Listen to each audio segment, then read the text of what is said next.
Carm's Corner. You get it? All right, y'all. So for Carm's Corner this week, I will be talking about just a brief little recap. So WrestleMania just happened. We had the very anticipated match, first black female wrestling match between two black females in WrestleMania history between Bianca. How do you say her last name? Belair. Like Fresh Prince of Bel-Air. Okay, cool. Because I figured that, but I didn't want to get it wrong. Yeah. And then cool. Sasha Banks. Yes. So as we all know, Bianca won. Hello, boo. So now she's a SmackDown Women's Champion. So basically, it was like Bianca's power and athleticism against the smooth technical wrestling ability of Sasha. But Bianca came out victorious. So with that being said, I think that's great for women. You know, I think it's crazy that's the first time it's ever been like a headliner all black match. That's kind of wild to me. And it was the main event. The main event. So that's a big deal, especially for a WrestleMania, like wrestling, which is I feel like is a highly white kind of sport. It is.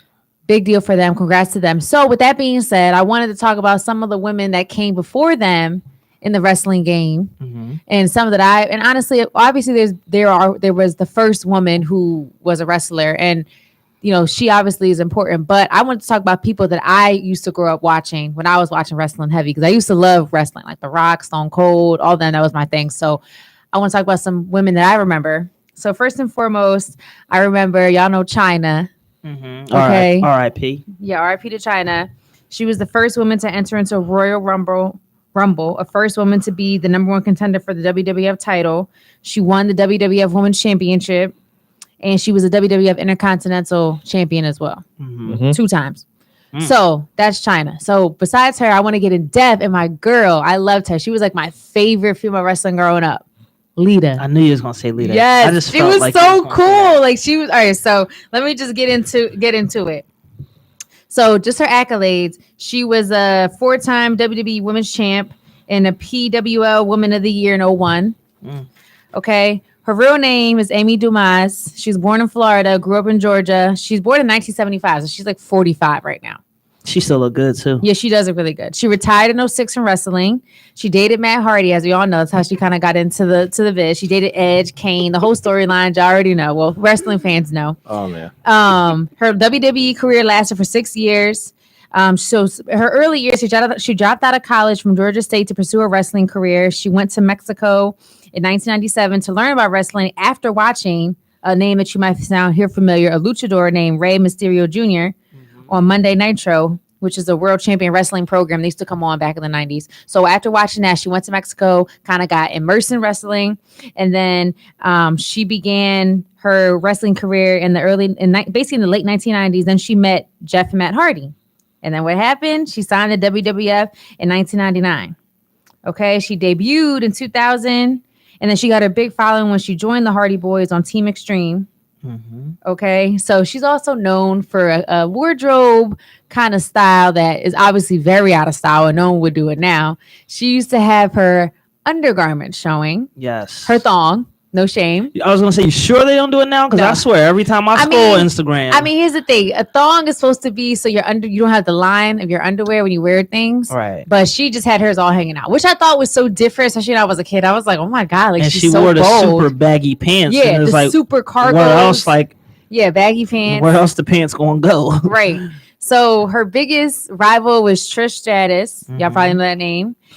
She appeared in the women's. So after she retired, which was in 2006, she appeared in the Women's Royal Rumble in 2018 in her 40s.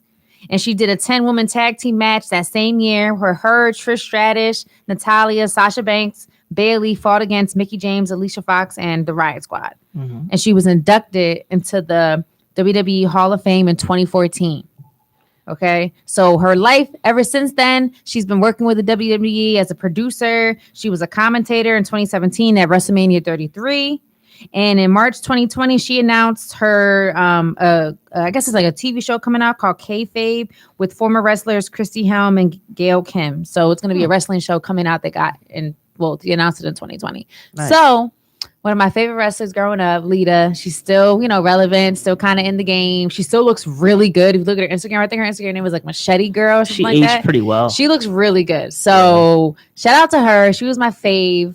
and growing up watching wrestling besides China. So she is my highlight for today's Carm Corner, just to honor some of the female wrestlers that came before this momentous event, which is a big deal for women. So shout out to Lita. Okay, Big holding her own. Even though she got messed up with that neck injury, kind of kept her out for a bit. She came back, still wrestling in her 40s. So shout out to her. Big shouts out to them.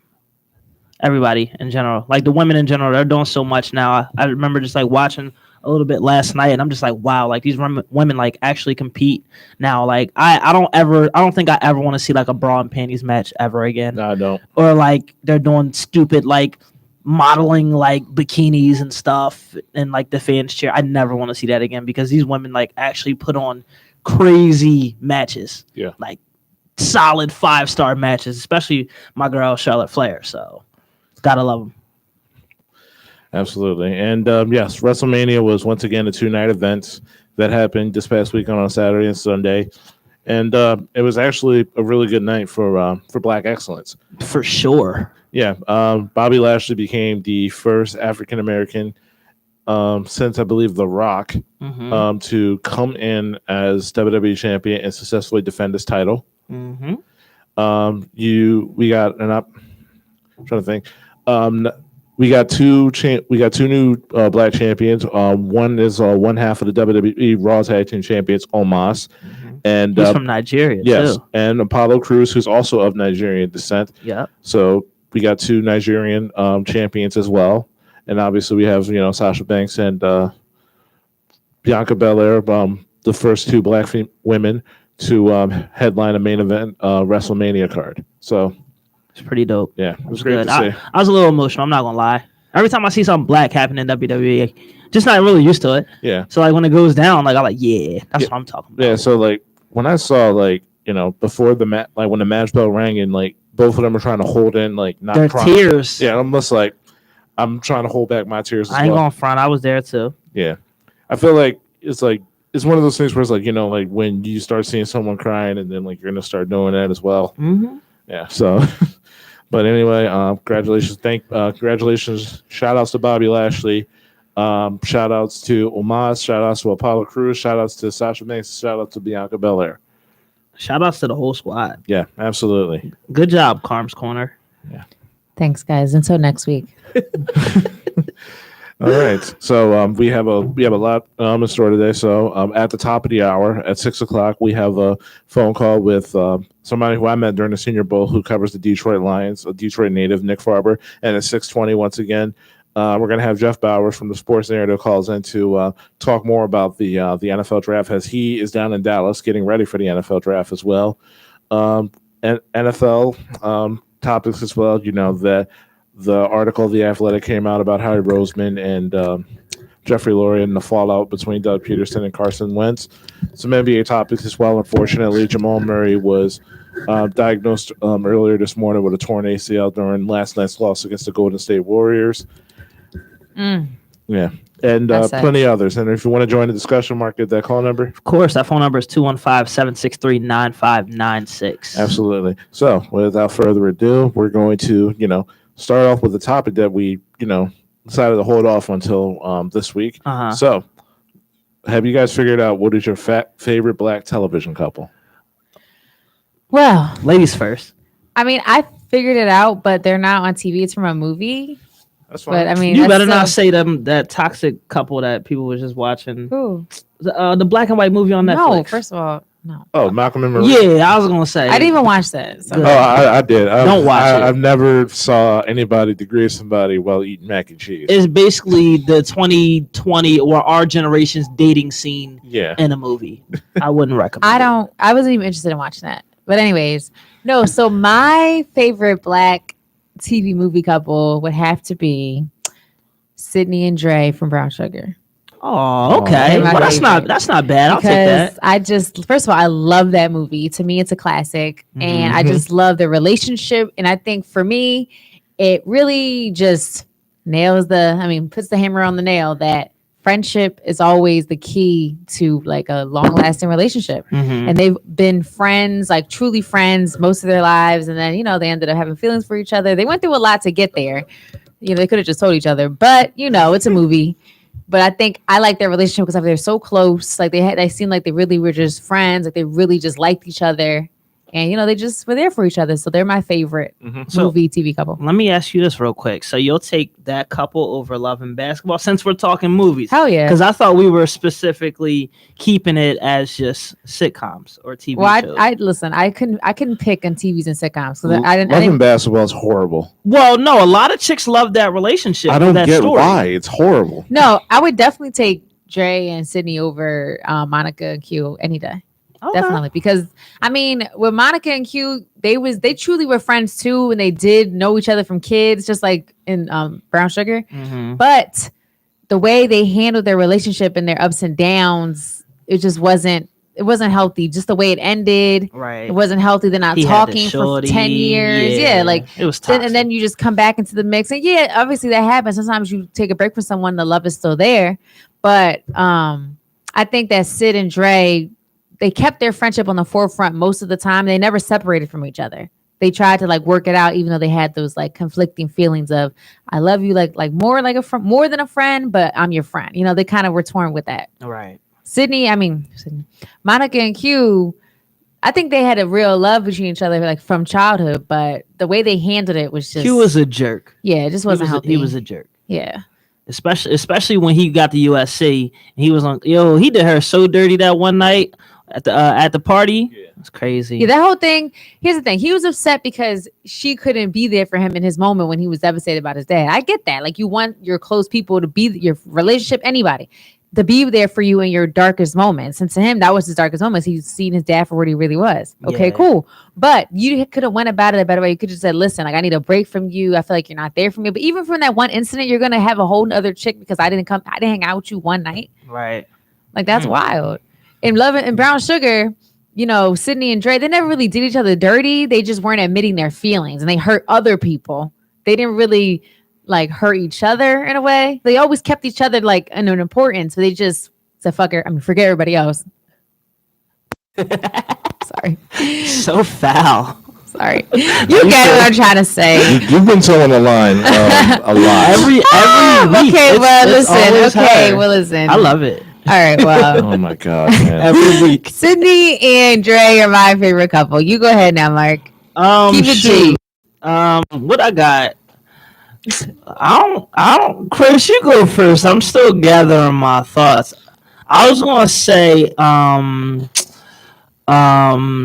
Huxtables. Okay, Claire and yeah, Cliff. Yeah, I was gonna say Claire and Cliff. I mean, because it was like, for me growing up, it was like one of the first times you see like a full like black family. And then everybody, playing their roles. And it's not only just like a full black family, it's a successful black family. Like, everyone's educated, trying to show their kids the right way and teaching them values and morals, et cetera, et cetera. So for me, I thought that was very cool. And then like we even talked about it a little bit off air last week, how it even spun off to a different world. So, yeah. Unfortunately, the Bill Cosby situations are the reason why you can't, see the Cosby Show or a different world right now. But definitely like those couple right there was great. So that's who I would rock with. Okay, that's respectable. Yeah. And honestly, now that I think about it, my answer would be from a different world. I love Dwayne and Whitney. Right. I never seen A Different World, so I can't comment. Yeah, it was good. Just that wedding scene where it was like, "Baby, please." Speaking of that, they need more like begging music. Yeah, like men trying to get their women back. They don't make that kind of music no more. Yeah. Because everybody just like on to the next one. I'm doing this. I'm doing that. That Joan, baby, please. She was like, I'll take you also, back. Shout out to Ron, man. Ron's a real friend. Like, yes. False security. Facts. I'm surprised you ain't say dark skin Aunt Viv and Uncle Phil. Nobody counts the light skin Aunt Viv. But the light skin one was on the show the most. Technically, it was about even. They both did 3 seasons. Listen, we ain't gonna slander light skin Aunt Viv on this show, man. No. We ain't gonna slander, man. Relax. I know everybody loves, early season Aunt Viv. Everybody does. And you saw that Fresh Prince special? I did see it. So I did see it. That was it was moving. Yeah. It was moving. Yeah, I'm glad everybody got a. Why don't I believe you when you say he was moving? It sounded like because I don't have like sometimes moving. sometimes I don't have like emotion in my voice when I say certain things, so I actually get that a lot. People are like, "Yo, are you serious?" I'm like, "Yo, I'm dead serious. I just don't I gotta watch that. have any Actually, emotion in my voice." Yeah. Sorry. Yeah, but once again, you listen to 98.5 WJYN, Chris Martin Carr, and I finally got the dump buttons ready set up, in case Carr messes up again. Please. oh my She god, ready. Yeah, man. Sorry. Yeah, man. You've been towing that line. You've been stepping over. You're a habitual line stepper now. But yeah, so man. yeah, so that's our little sidebar for the week. If you want to call in, give us your favorite Black TV couple. You want to give that phone number again, Mark? 215-763-9596. Yeah, and so let's dive right into the NBA. Last night, I want to talk more about that Warriors Nuggets game last night. Unfortunately, Jamal Murray tore his ACL, but And it was a non-contact injury too. yeah. So Yeah. I don't think he was ready to come back. yeah, Because how did that happen? Like he wasn't even. All he did was just kind of like push his leg to just kind of go up for the layup. yeah. Mhm. That's literally the same way I tore my ACL. That's how I knew when he fell. I'm like, "Yup, that's an Honestly, ACL." when I saw that, it kind of reminded me a lot of Derrick Rose. It was tough, man. It's tough Yeah. to watch, but it is. Honestly, I don't know. I feel like I'm I'm- starting to get numb to it now. Yeah. You just see it so often. Yeah, but when I was watching also the game last night against the Mavericks, when I saw Shake Milton go down, and then they put that thing on his knee, I'm like, oh my god, please no. Oh Lord. But he got right back up and he went right back in after the So timeout. that's I'm like, the thank last thing we need is more injuries to our squad. Yeah. But I want to talk more about Steph Curry. Steph Curry passed Will Chamberlain last night as the all-time Warrior scorer. Mm-hmm.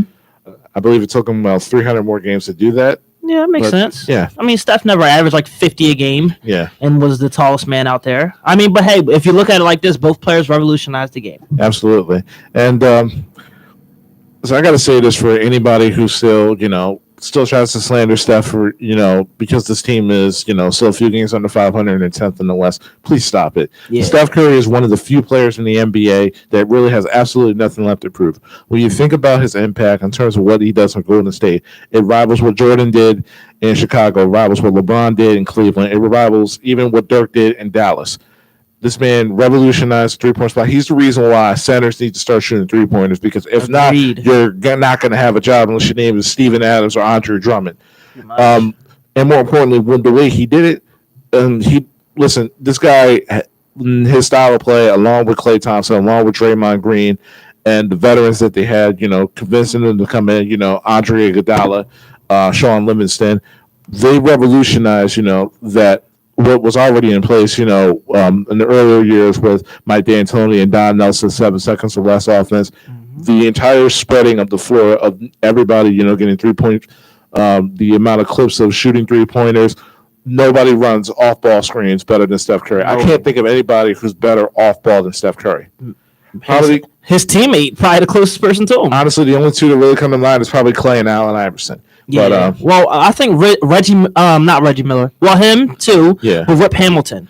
Yeah. Rip Hamilton always was able to get open. You can even throw JJ Redick up there, but I'm not saying they're better than Steph, but they can definitely get open without the ball. Yeah, but it's like when I watch Steph Curry, the guy just he sets screens also get himself open as well. Yeah. So it's like, And that's what the confusion is, because you don't typically see that from the guy you're trying to get open. They're setting him multiple screens Yeah. and mismatches and switches or whatever. So then he finally gets open. But Steph, he'll set a screen and slip. Next thing you know, he's wide open. yeah. So Yeah, it took him just the first quarter to do it too. He had 21 in the first quarter and then surpassed Will in the first. And then he had a 52-point game, 53. 53-point game. 10 3-pointers made. So he had that game was crazy. When I started to watch it after the Sixers, and I wasn't gonna I love the Warriors. I was a little tired, so I wasn't gonna watch it. But then when I seen Steph make 2 threes back to back, I was like, oh, he about to go off. So I kept watching, and I was like, Steph is crazy. It's just so effortless. And I was talking to Chris about this. It's effortless. Anyway. So I was talking to Chris last night, and I was saying, I was saying to Chris that I admire Steph so much because him being the shooter that he is truly just off his skill set and off his work ethic. Yeah. Because yes, he has God-given talent, clearly, but LeBron's big as heck. He's gonna be able. Can I say heck? You can Yeah, say you it. can say You heck. can say heck. Okay, perfect. You made it. Perfect. So LeBron's big. Steph, he truly had to work at his skill. He's a shooter, so shout out to Steph and just his hard work, his work ethic, 3-time MVP. He's just the man. And people always kind of throw Steph slander because the team isn't the best right now. But honestly, I was watching the game last night, and the problem with the Warriors is obviously when Steph is on the bench, offense kind of is stifled. But the biggest thing is they get shots. The Warriors, there's nobody is making them. Like Wiggins, I never have liked Wiggins. Like to me, Wiggins is just kind of like mediocre to me. And it's just they get shots. They just do not make them. It don't matter what it is. A 3-pointer, or a high draft pick. He didn't really pan out, right? Like a layup, whatever it is. Even we got Wiggins, one of them on our team. Even Wiggins can't. Like it's just what are y'all doing? And it sucks for Steph because Steph be putting in numbers. He contributes. Wiggins is inconsistent. Kelly Oubre started the season. That's probably one of the worst 3-point shooters in the league for the amount of threes that he put up in the air. Draymond's been hurt, and now James Wiseman's been hurt. Marquise Chris is out. Klay Thompson got hurt before the season. Yeah. And when you look at this team, it's a completely different makeup than what the Warriors are used to. There's no veterans on the side. There's no, Andre Iguodala or like Sean Livingston to pretty much help Steph out. Have that veteran presence to help the young guys. It's literally just Steph and Draymond. So the fact that they're still 10th in the West, so technically they still qualify for a play-in tournament. They do. Is something to, be marveled at. And Steph Curry, when you look at his numbers, they're nearly identical from when he won it unanimously a few years ago. Mm-hmm. Right, and he's only getting older. Not saying he's like old, he's not, but in NBA terms, he's just getting older and he's still producing. He's still kind of just being the same Steph Curry that he's always been. His game hasn't really changed. So the beauty about Steph as well is like he doesn't have like a high impact game. It's not based off of all athleticism the way we see like Russell Westbrook or John Wall, John Morant. Like it's all finesse. So he's actually it's up to him because like you said, Chris, he doesn't have much left to prove, but he can play for a long time.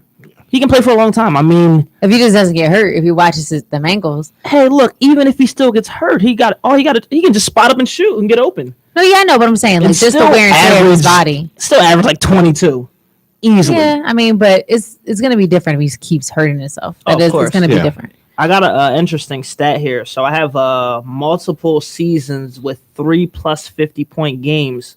This is very interesting. Oh, here we go. I already know Harden's on the list. I get it. It's Harden, Steph, Wilt, and Can Kobe. I finish? Dang.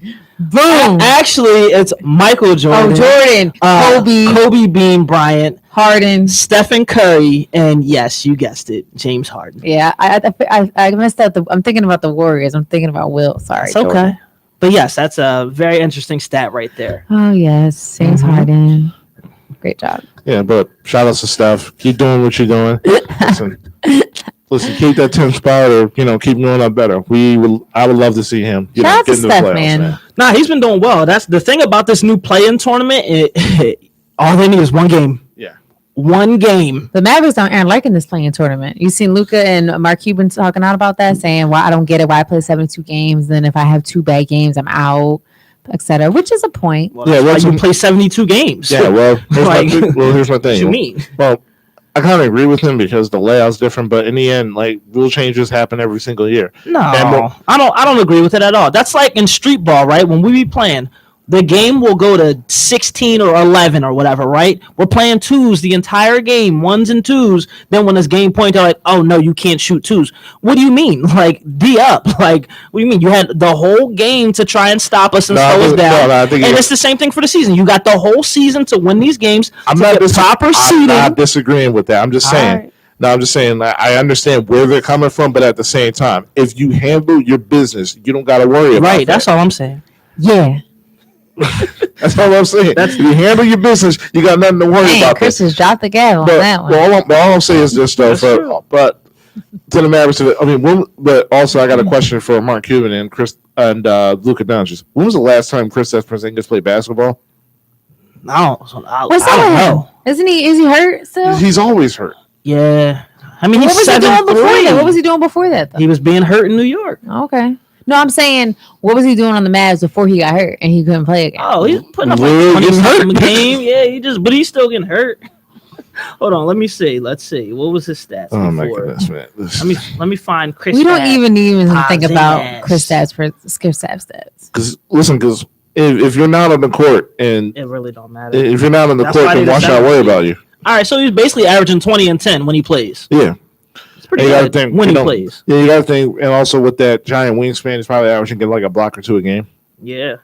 So, in the end, listen, Luka, I get why people are kind of sour on him because he whines a lot, but in the end, take care of what you need to take care of. Mm-hmm. Also, speaking of the Mavericks, did you feel like when you see JJ Redick on that sidelines, can you like feel the salt? Can you feel like the salt coming out of your TV when you see him on the sideline? He just looks sick. Yeah, like mad. Like that Does he's he play there. for the Mavs now? yeah, he got Yeah. traded to he got traded to the Mavericks on the trade deadline. Yeah, he just looks He's sick. sick. Yeah, but I'm more than them. They went against his wishes because he wanted to go to because he wanted to get bought out and go to Brooklyn. But Yep. they traded him to Dallas. The Pelicans traded him to Dallas instead. Right. Here's my thing. What makes you think? You go ahead. That's fine. Oh Lord. Yeah. Continue your point. Oh real my quick. bad. I'm like, so for him in New Orleans, like, what makes you think that you got pulled? Where it's like, He's a vet, man. 98.5 WJYM Running Back Sports. Yeah, it's already on. What's going on, Mr. Norris? How you doing? Crew? How you doing, crew? what's up, Mr. Norris? Hey. First off, I'm offering my deepest condolences to the family of the young man lost life in Minnesota, Yes. and that just goes to show some things never change. Yeah. And to you fellas and all you young folks out there listening to anything, always protect yourself. Okay, try not to find yourself in a position where you might be in that position and everything. Mhm. You know, sometimes it's not of your own doing, but just be mindful and watch yourselves out there. Thank you. Absolutely. Okay. And on the business, I've been on many hiatus. I've been recuperating since I had to help somebody who doesn't have a car, who doesn't have a license and everything, move. In between, working my day job, my night job, and everything. I ain't naming nobody. His initials are KA2. But moving on from that. We're glad you're feeling Oh, better. Mr. Norris, thanks for helping out. We appreciate it on Chris's behalf. Oh, no problem. Around. I had to go to work half asleep that night and all. But it was no problem. No problem at all, right? Chris, did you thank your father properly for helping you move? I did all day. Oh, I'll tell you how he thanked me. When it came time to put gas back in the van, they say, Dad, you got PayPal? No. You got Cash App? No. Oh, well, I want to come down to your job tomorrow and I'll bring you the money and everything. Hit me with a wimpy, glad I paid you for a hamburger today. But that was his moving gift. There you go, son. You're welcome. Hey, I get it. Like, I mean, listen, y'all gotta get with technology, all right? Shoot, we don't be passing these monies back and forth hand by hand. It's all electronic. Shoot, my dad owed me a couple dollars now. I'm about to text him. Oh, you putting your dad on blast now?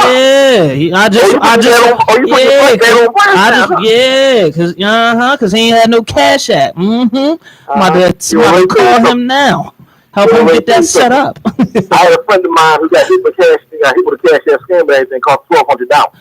Oh, well, that's different. Yeah. Ooh, I see. Another friend, he got hit with PayPal. Somebody scammed out PayPal $1,500. So yeah, sometimes it's good to have cash on hand. That's true. Cash is king. Yeah. Anyway, Credit is king. On to the birds. So we see the draft strategy is now the closer and closer we get to the draft because I hear all these trade rumors going back and forth with involving the other teams. I mean, what do you think is going to happen? What I think. Mr. Norris, Chris is going to talk about what he thinks the Eagles are going to do later on in the hour. But go ahead. Yeah, Chris. but what I think is going to happen, honestly, I don't know, especially with that Athletic article dropping about Howie Roseman and Jeffrey Lurie pretty much having like their own personal, staff evaluators, and apparently they wanted to draft Paris Campbell as opposed to J.J. Arcega-Whiteside, even though Paris Campbell is actually statistically and rank-wise a worse wide receiver than J.J. Arcega-Whiteside. I came into the draft season optimistic because the Eagles have low expectations, just like when I watch WWE. If you have low expectations, they can't disappoint you. But after this article dropped, I'm not sure what's going to happen. I really hope that they draft a cornerback, and I really hope it's the one from either Patrick Surtain or J.C. Horn from South Carolina. Mr. Norris, did you read that article? Jalen Horn dropped down to the Eagles and everything. it will make perfect sense for them to get one of those guys. But this being the Eagles and everything, well, how you got to be the smartest kid in the room, anything's possible. So all we can do is hope that, a good player slides down to 12. Howie, Jeffrey Lurie, and whoever else in the analytics department and everything will realize that the best player available. Mm-hmm. Now we for the punter, okay. Now we for the long snapper. Yeah. Because those guys, anything is possible. Yeah. Okay. And moving on to the NBA. So, tell me something. What do you guys think about Ben Simmons last week? No Joel Embiid and everything, and he vanished. Garbage. The same Ben Simmons we've been seeing all season. I'm done. I can't do it. We're not going to win a championship with him. What's gonna magically happen in the playoffs that we've like what's going to happen in the playoffs? He's just going to turn into some superstar that we've never seen him do, or do it 4 times, like once a year since he's been in the NBA. Like, nothing's going to happen. We're not going to win anything. We do need him, but we need him to also score. Like, how dare him come out and say, "Oh, there's only one basketball, but you got to play defense." Well, you got to offense as well. You don't know what that is, apparently. So I'm off, boy. It's frustrating. He's the most frustrating player I've ever watched. Like, it's just sad with that frame, that 6'10" frame. 250 pounds. You got Elton Brand, right? You got Joel Embiid, and you got Dwight Howard. You mean to tell me you can't sit down and pick their brain and learn a post move? Like, this is a freaking joke. He don't have no touch around the rim. It's not 1970. The skyhook is not working, Jack, and you don't even have a touch around the rim for it. So that's how I felt. It was bad. Even Doc is making excuses for him. I'm like, are you kidding me? That's all they do. That's all they do. Yeah, I said it before. I said it again. He's as soft as a Care Bear. Mm-hmm. All right. Matter of fact, his nickname is Soft Bear. Okay, the new Care Bear. He's a 6'10" Care Bear named Soft Bear. All right. Mm-hmm. He has no killer instinct, like you say. He has no touch around the rim. And I'm tired of the team and the coaches. Everybody makes excuses for him. Okay, I'm sick of it. If Joel Embiid can improve his game, because you see where Joel plays when he's on his game, he's on fire. Okay, if he played a certain amount of games this year and everything, and missed so many games, he'd be the lockdown MVP. Yep. Okay, Ben Simmons is supposed to be his number 2, but who's his number 2 now? Tobias Harris. And that's not how it's really supposed to be. And now I'm looking back saying, gee, maybe we should have traded him for James Harden. Mm-hmm. Should have been did it. That's the only reason why Brooklyn is still even fighting with us, because of James Harden holding them down. Imagine if we had Harden and Embiid. The pick and roll would be just absolutely insane. But we missed out on that opportunity, and we'll see what happens. But I'm off the Ben Simmons trade. It just blows my mind, the lack of improvement through each year in your professional basketball player. Like I said, you got Elton Brand. We know what he did in the paint and the post. We got Joel Embiid just putting dudes in the spin cycle with his post moves. And for heaven's sake, I'm not going to sit here and say Dwight Howard had the best post move, but at least he could do a jump hook or at least, do a up and under. Like, this dude, Ben Simmons, my God. I mean, do y'all understand that Ben plays the point guard position? I'm sorry. Okay, Ben Simmons look, I said before the Sixers drafted him, I said to everybody, his team didn't even qualify for the NCAA tournament. Nope. Okay, they're below 500. They had a chance to play in NIT, and they didn't play in NIT because of what? Because Ben Simmons didn't want to play in the NIT. Yep. Listen, y'all, trashing Ben Simmons isn't going to help anything, and it's not going to change anything because he's on our team this year. And if we make it to the playoffs and even into the Eastern Conference Finals, he will be on our team. So we should just root for him and just hope for the best. Because I've been rooting for him for 5 seasons. So what is you saying all this going to do? I'm just venting my frustrations. But here's the thing. But you act like here's the thing. Obviously, somebody in the upper offices, Daryl Morey, our new guy behind the controls, had a vision and thought some things, and he didn't make that trade happen. And he knows James Harden because he was the Rockets GM over there, so he knows James Harden. He knows that whole scheme. So obviously, he had another thing in mind. He knew something maybe you and us don't know. I also think it's also the reason why the Rockets probably wanted nothing to do with the Daryl Morey trade, right. Which is also probably the reason why we didn't get Harden to begin with. So that's why too. So at the end of it all, we wasn't getting him anyway. So it doesn't matter about whatever Ben's doing because was that even feasible? As I mentioned last week, the worst thing that could have happened for Ben Simmons as a professional is him not getting traded, because it would have shown that he was expendable. Then that would have made him like, Maybe I need to step my game But up. then he would have left our team, and then it wouldn't matter anyway. He would have been a Sixer anyway. Well, look at what we got now. We got a 6'9" guy who's putting up 8 points a game. Either way, we're winning. Like we're winning. 6'9" We're number 2 in the guard, East. 8 points a We're game. winning. We don't know what's going to happen in the playoffs yet. So until he messes up and gets scratches in the playoffs, then talk. Then we can say, get him out of here. I'm glad you're a prophet. You're the oracle now. You don't know. I am. Because you've been wrong with other things. Drink it in, man. No, you don't know what's going to happen. Until he does it in the playoffs, until he chokes in the playoffs, then you can talk about it. Then you can say whatever you want. But until then, just don't say nothing because you don't know. We're winning right now. We're number 2. Carm, just stay on that ship. Stay on that ship. Stay on that Ben Simmons ship. I'm speaking the same thing you guys, we still have a caller. I'm just letting you know. Mr. Norris, he's all about it. Mr. Norris is all about the. Mr. Norris, I'm like the emperor. Yes, right. Mr. Norris is all about the dialogue. Right, Mr. Norris, you're all about the dialogue. He gets it. But anyways, Mr. Norris, appreciate you bringing up that topic. You know, Mark got it off his chest. He feels good now. He's okay. Thank you. I feel like we do this every week. I'm cool. I'm just fed up. I'm fed up. I got eyes, and my eyes hurt watching the Sixers. Stop watching them. Can't. Joel's playing MVP level. Look, as long as we got Joel, we got a chance. Okay, that's fair. Coach Grandy, he has won anything since the Celtics back in 2008. You know, I got faith in Joel. You know, Joel impressed me this year and everything because he actually stepped his game up. He came this season in shape. Okay, he went out there to be the down center that everybody knew he could be, but he was too lazy to be the past first few years of his career. Okay, Ben Simmons is stagnant. Okay, he's like standing water. Okay, he's not going. He's reached his ceiling. He is what he is. Okay, we got to make do. Now, depending on how far we get in the playoffs, is going to dictate what happens in the offseason. Okay, George Hill, whenever he this is something taken care of, he's going to be a welcome addition. They could have used a little bit more firepower off the bench. Okay, there were really some of the guys that were out there they had a shot at, but it is what it is. They brought back Anthony Towers for why I don't know. They say he's playoff savvy. Doc knows he got it or anything. But I think the lack of shooting off the bench is going to get to us. I mean, the little burst they got with Cork Myers and Steph Curry is nice. But yeah,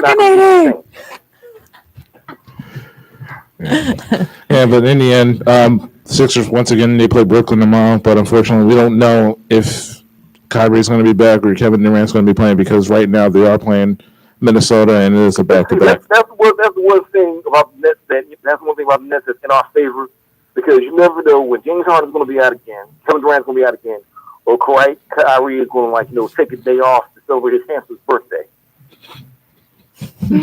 So that works in our favor because they don't have any kind of cohesion. If they change the playoffs for the time being, the Sixers need to stack as many wins as they can to be in that number 1 slot. Am I right or am I wrong? Right. That's why they need that number 1 seed bad. And the West is still no joke. Granted, the Lakers still don't have AD, they don't have LeBron, and the Nuggets just lost Jamal Murray. Mm. Big loss. And that's a hurt piece to them. So major. Anything can happen in the playoffs, right? Yeah. Well, what are the comments saying, Chris? Well, yeah. Come on, y'all. Y'all are all friends. Play nice. Come on, play nice. There's no arguing in sports. It's all love. It's all love. Oh, Mr. Norris, it's all good. This is just regular banter for us. No problem. You know, we just had different opinions. I just love getting worked up about it. I love it.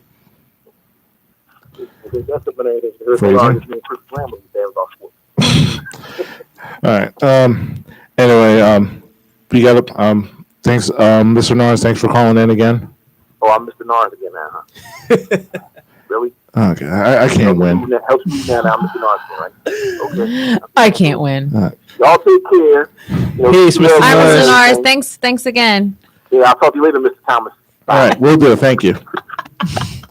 Once again, you're listening to 98.5 WJ Running Back Sports Show. Chris, Mark, and Colin. At the top of the hour at 6 o'clock, we have our interview with Nick Farber from the Live Detroit podcast on YouTube. And once again, you want to call in to join the discussion. Get that call number. 215-763-9596. And once again, we're also live on YouTube as well. And we got a few comments here. One from Terrell. This is about Steph Curry, I believe, because just from the context. He needs to play better in the finals, win Finals MVP. First one, LeBron's team was hurt. 2 years, the other two was KD, and he didn't play well. It's not a huge thing, but he still has something to prove. And Morgan says, calm for the win during your guys' little banter. Hey. Morgan is such a calm stand. Such a calm Thanks, stand. Porks. Going back to what Rael said, I mean, I guess it's just Another caller? that's a good thing. 98.5 WJYM Running Back Sports. Yo, Chris, this is Warren. Yeah, Warren, what's going on, man? Oh, Oh man, I just wanted to briefly give my my discussion with my fellow wrestling fans. yeah. Hey, Warren. Hey, see, this is why she's the star of the show. See, this is why I like Carm. Give her all the accolades. I just wanted to go by saying, I watched TakeOver. I watched WrestleMania. Walter versus Ciampa was everything I wanted and more. Mm-hmm. Io Shirai, the greatest wrestler woman in the world. She's outstanding. I love the tag team match. I fell asleep during the Adam Cole match. WrestleMania, Bianca and Sasha, 5 stars. Mm-hmm. I was in the field. I almost cried. Bobby Lashley winning made me happy. Randy and The Fiend deserves to get talked about for the rest of the year. I didn't like the Oscar match. And the main event, Roman Reigns, pinning both of them, greatest ending ever. Yeah. Absolutely the greatest ending ever. I'm a Daniel Bryan fanatic, and I thought that was the most perfect way to end WrestleMania. Yeah, same. I didn't want Daniel Bryan winning that match at all. Nah. Well, I didn't want Edge to win at all, so I guess we're in the same boat. I actually thought Edge was going to win, but he wasn't going to pin Roman. Roman's too hot to get pinned. Yeah. I thought he would pin Daniel Bryan. Honestly, when I thought he hit that spear, I'm like, oh, Sam, they're going to do it. But, yeah, good call on. There goes Money Man Jay saving the day. Yeah, absolutely. I was listening to, Mark. He goes on this passionate rant about Ben Simmons, and, it's interesting because, like, on one hand, I agree with him. I feel like if he is if he's more aggressive, he helps your offense tremendously. But on the other hand, I see where Chris and Colin was like, y'all know he's hot and cold. So, like, Right.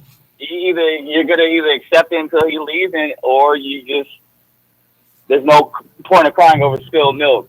I'm interested to see how Tobias Harris plays in the playoffs, because I truly think he has to be your number 2 to succeed. Ben Simmons is what he is at this point. He's a great defender. He's a mini Jason Kidd-ish Magic Johnson, when I mean by stat sheets and not really scoring. But you guys, I think you need a number 2 to win the title, honestly. And I hope Tobias Harris can be that for you guys, at least for a couple years. Yeah. Unfortunately, it's not Tobias. You're right. It's who is it? It's the Forkinator.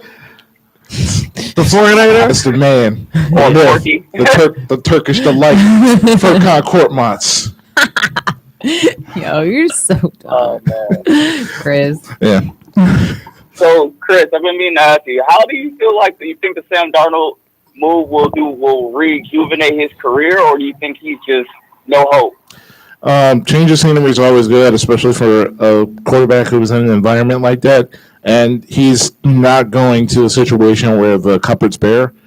He already has chemistry with Robbie Anderson. Dave Stowe kept their 8th pick. Christian McCaffrey's going to be coming back fully healthy. So if they decide to, go offense and get like a Kyle Pitts or try to, revamp their offensive line, I can't see nothing but good things for Sam Darnold. Okay. I know you've been working really hard on your mock draft picks, and I've been waiting for, to see what you think. Where do you think my team should draft? What do you think the Bears should pick up? Yeah, I actually dropped that article during this past weekend. I got you guys drafting an offensive lineman, actually, because regardless of who your quarterback is, they need time to throw. And when I watched Chicago Bears games last year, your offensive line is like Will Himself, number 20. the Chicago Bears draft Samuel Cosi, offensive tackle from Texas. It was either that or Caleb Ferry from Virginia Tech because you guys lost Kyle Fuller, so you're going to need somebody to replace him because your secondary is so young. But from just I think everybody in Chicago will agree like how bad your offensive line is last year. So he's 6'7". I agree with that assessment. I feel like that we can't really make no plays because we don't have an offensive line that can really hold up. And despite everything, David Montgomery finished top 5 in rushing yards, despite a miserable offensive line. Just imagine if he had some kind of support behind him, it could really open up our game tremendously. Absolutely. Yeah, and the guy's massive. He's 6'7", 310 pounds. He only allowed 1 sack last year during his last season for Texas, so he was a really good, blind side protector for also NFL draft prospect Sam Ehlinger, who I also sent down at the Senior Bowl. So hopefully he'll be able to come in, get that protection for Andy Dalton and open things up on the in the running game front for David Montgomery. But I also feel like you guys need to change your offense philosophy back to being run first. I feel like that's just the Chicago bread and butter. They're always a run-first football team. You guys have your success while being a run-first football team. That's how you got to the Super Bowl back in 2006. That's how you got it to the NFC Championship game back in 2010. Yeah, I agree. I feel like if we allow David, and I've always been saying that for years, that was my issues with the Jay Cutler years because, Matt Forte, yeah, he made it 10,000 yards for his career, but imagine what he could have had if they didn't let Jay Cutler be trigger happy and throw the ball as much as he did. They would completely give up the run game. Forte would have, for example, 8 carries for 80 yards, and they're like, you know what? Let's give you 40 passes from Jay Cutler. Oh, man, I love those Mike Martz Trustman years. Oh, man. Oh, God, please don't talk about Mark Trustman. I got over this migraine. I don't need another one. All right. Oh, man. But one quick question before we got to wrap this up. One more question before we go. Favorite black television couple? Or movie? Well, I heard you guys earlier saying Whitley and Dwayne Wade, yeah. Yeah, I have my think pieces on why that's a terrible relationship, but that's another discussion. I would probably say for me growing up, it would probably be the original Aunt Viv and Uncle Phil. Yeah. I knew someone would cry. I feel like it was you saw a good example of a good black role model. You saw good black masculinity. You saw great black femininity. She wasn't tied down by being his wife. She, with the ballet, and she showed she could handle herself, and she could show she was strong and independent. And she even got him in check more times than not. And I think that's just a great relationship where they could both be themselves and together as a whole. And she was a professor as well. Exactly. So she knew her stuff. Mm-hmm. All right, Warren. That's great, man. Thanks for calling in. You got the call number anytime. And Warren, one last thing. Yes, sir. Pick up your chin before you call next time, man. Oh, Chris, shut up. Wow. Anyways, thanks for calling, Warren. Talk to you soon. All right, man. Love you, buddy. He's a star. All right. Way to put my man on the spot. Way to play my boy Warren. Don't do that. That's crazy. Don't do that. Oh, your man? He's my boy Warren from the show. Oh, your boy Warren. Yeah, he is. Your boy. Yeah. Don't get Carmen in trouble. Her fans be listening. Oh my God. Do Stop not it. get Carmen any trouble. Stop it. Anyways. Yeah. Once again, you listen to 98.5 WJYM Running Back Sports Show, Sports for the Culture. Chris, Mark, and Carmen, if you want to join the discussion. We got 10 minutes for our call with Nick Faber. If you want to call in real quick, join the discussion, give the call number. 215-763-9596. All right. And without further ado, I got to get this off my chest before we do our little interview. It is time. Listen, I need Mark Thompson right over there to sign this Furcon Court Mod's apology form. No. I need you to sign it. No. Yes. No. This man, I don't understand your obsession with It's these time for the bums. Coconator. I don't No. get it. First of all, First of all, he has 2 games in a row. He scored 20. Okay, Whoa. boom.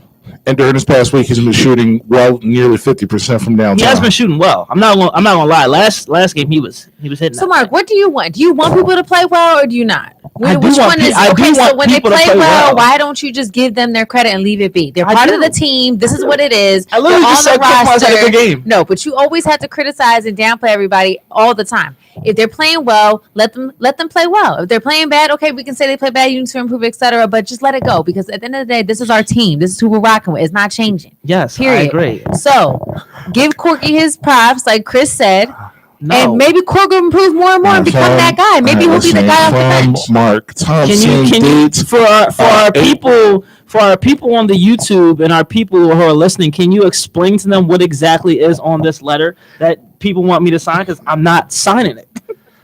It's a Explain it. It's a Furkan Korkmaz apology letter. Okay, tell me more. Okay, pretty much signing from the person who absolutely has done nothing but insult and slander Mr. Furkan Korkmaz, the Turkish delight. Yep.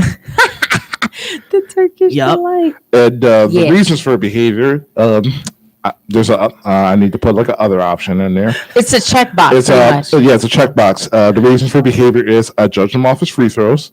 I didn't know how to pronounce his name. I was jealous of how handsome he is. I don't watch basketball. I need basketball knowledge. Okay, so Which one let's are you, just, Mark? okay, so let's just put other. Just saying like I'm just a hater. Pretty Fine, much. fine. We can say other. All we right. can say other. All right, But I'm not. But that's not an apology. Now, and it's funny because y'all gonna do this, right? And watch tomorrow. He has like seven. But that's basketball, Mark. At times, that can be basketball. Some people have bad games. Some Listen. people don't play to their potential. Russell Westbrook, Aggie, like that happens all the time. Listen, It happens. listen. All legends have bad nights, man. Yo. Like, I'm not saying Korkmaz is anywhere near like a Russell or anything. Of course, he's a role player. No. He's here for. But here's the thing. He even said in his interview, he feels like he's coming more into his position on the Sixers. He's been on the team for 4 years, and he's kind of getting his stride. He's figuring it out because he's under a different coach now. Yeah. He's under Doc. He's not under Brett, who Brett has been his coach since he got on the and Sixers. everybody's been raving about him. Doc Rivers has also been giving them appreciations. Ben Simmons also saying, he's finding a role on his team, getting open looks, Everyone- getting good shots. Right. Everyone is feeling like they're becoming more of a team, more of a cohesion. They have a direction. They have a leadership, someone they respect, someone they're listening to who has made an impact just as he started. Doc Rivers. We're already number 2 in the East. Doc Rivers' first season. Or number one.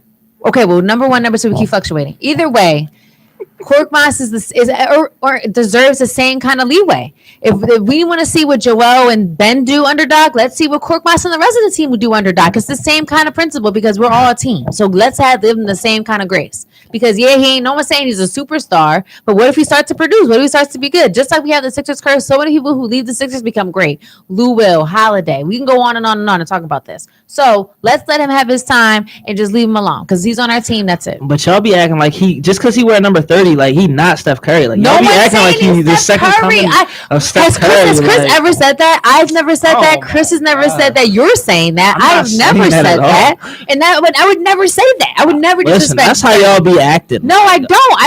I just Every cannot throw week, y'all so come much in here, hate and so much like slander on people's name. I just like Chris when he says Korkmaz and he says all this stuff about the coordinator. I just love it. But besides that, I'm just gonna leave it be. Like, let him play. Mark, it's okay. It's all right. James Harden's on the team. It's fine. We're all comfortable. See, once again, I did not bring up James Harden. But I Here know we that's go. what it is. It's in your heart and soul. It's in your veins. You're hardened out. You're strung out on Harden. I'm gonna be honest with you. That is gonna haunt me for the rest of But my here's the Sixers thing. career. There's if we nothing. never do anything. But blame Daryl Morey then. Blame his relationship with the Rockets. It's just everyone wanted to keep Maxey. Now Maxey doesn't even get on the court. No one. I never said I was married to Max. I said I didn't want to lose Matisse. I said that. I You never would've said been it about wrong. It's Maxey. okay though. No, I mean either way, it is what it is, Mark. It is what it we is. gotta live I and know. die. It's just live and die it's by just, decisions. It's just those things that's like when it's right there in front of you and it's gonna hurt you down the line and you could have had it. It's just, I mean, listen, shoulda, coulda, woulda, man. all right, well, hey.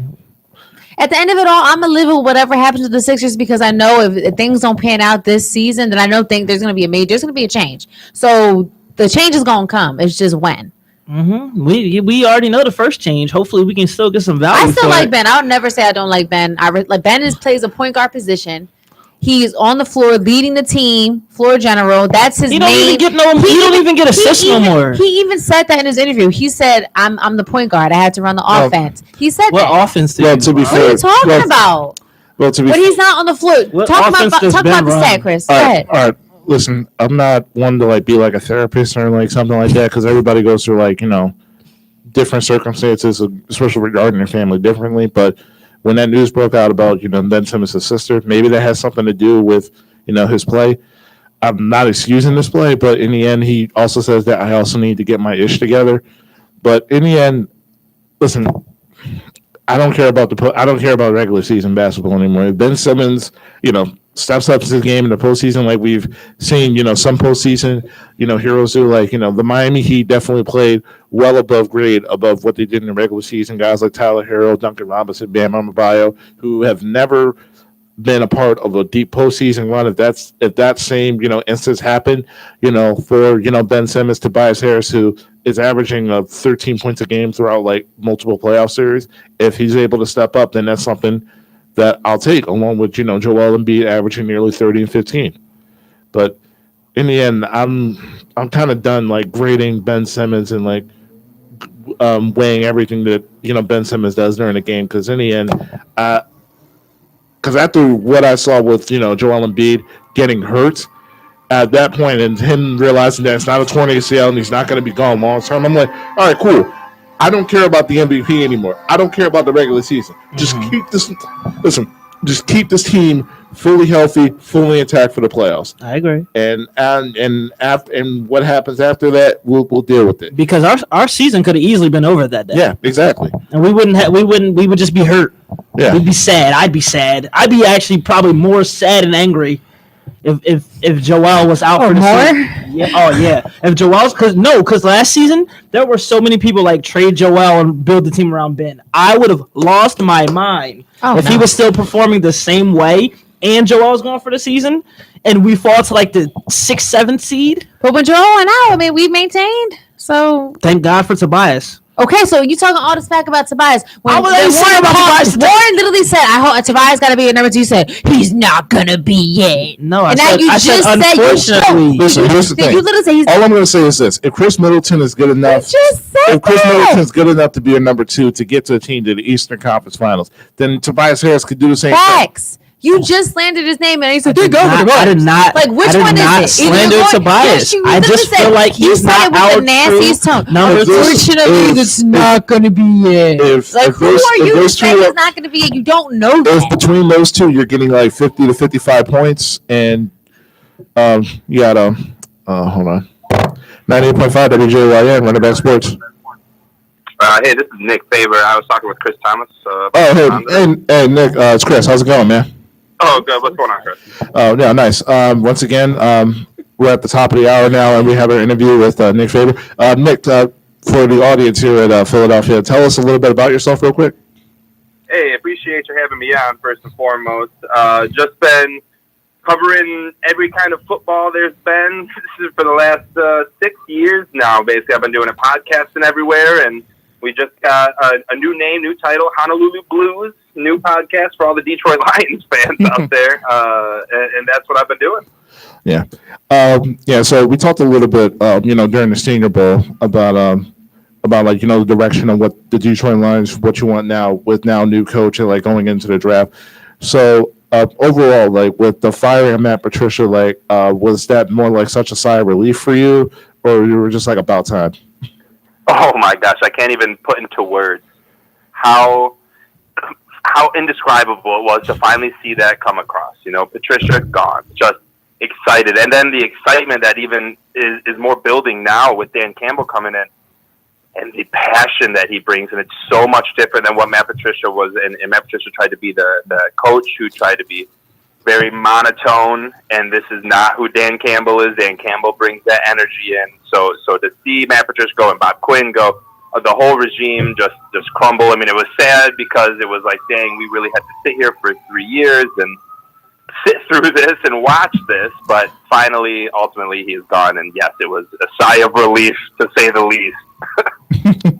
Yeah. So Detroit has had a really quiet off season. So is that a good thing for you, or like you wanted a little more splash? No, yeah. I mean, you got to look at it like this. Like the Lions are not coming out to win 14 games this year. You know, they're not going 14-3, 13-4. Like that's not happening this year. Ultimately, we're building. That's what the trade for Stafford. That's why we turned down Denver's 9th pick this year, and we wanted to build for the future. Brad Holmes knows how to draft. We've seen it in Los Angeles, and we're building for that. This isn't the year. There is no reason to go out and make big splashes on players right now. We were behind in the salary. It's a weird year with COVID.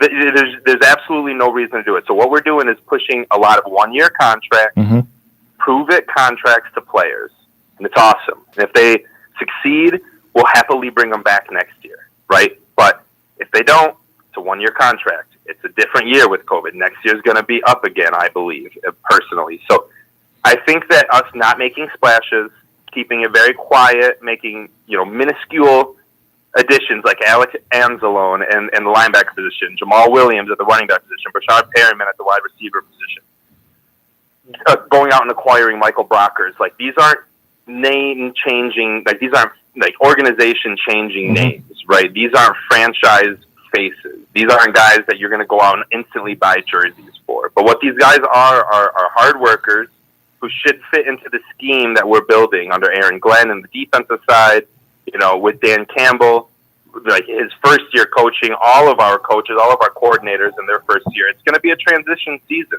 And so ultimately you can't have these high expectations.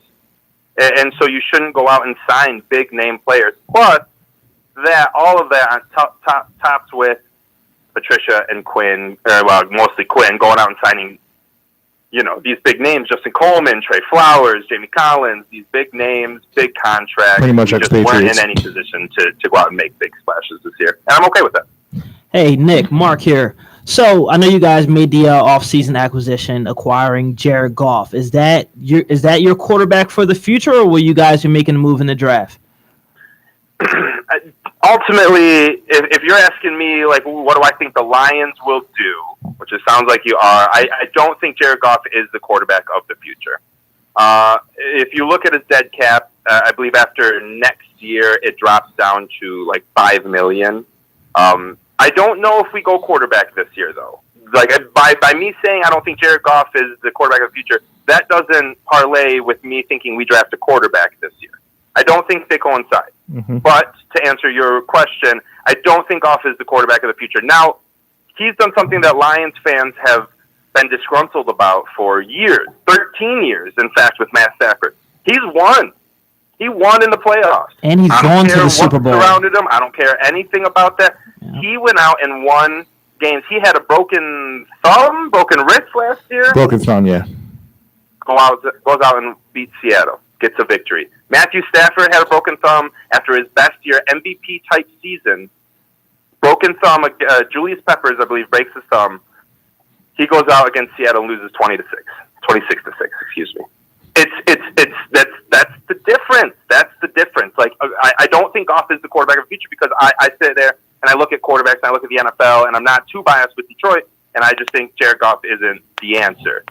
But honestly, if Detroit can put any kind of team together and Jared Goff just goes out there and wins and gets one playoff win, like can you guys imagine one playoff win? That's all he needs to do. In Los Angeles, that was nothing. In Detroit, he gets a statue. He gets a statue on the top of Ford Field because he won a playoff game. Ultimately, if he shocks the world this year or next year, because I do think he'll be a quarterback for the next 2 years, he stays with Detroit for another 5 years because we're loyal like that. I don't think we draft a quarterback this year, and I think Goff remains a quarterback for the next 2 years.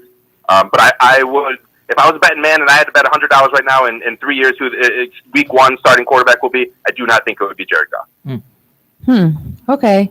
Hey, Nick. So question. So for this season coming up, who are you looking most forward to seeing? Like you said, there's a lot of one-year contracts, maybe some players that obviously came back from last year. Who do you think is going to make the most like splash or impact on your team this year? Maybe prove themselves, someone that you've been looking at that you just feel like you want to see what they're going to do this year on your team.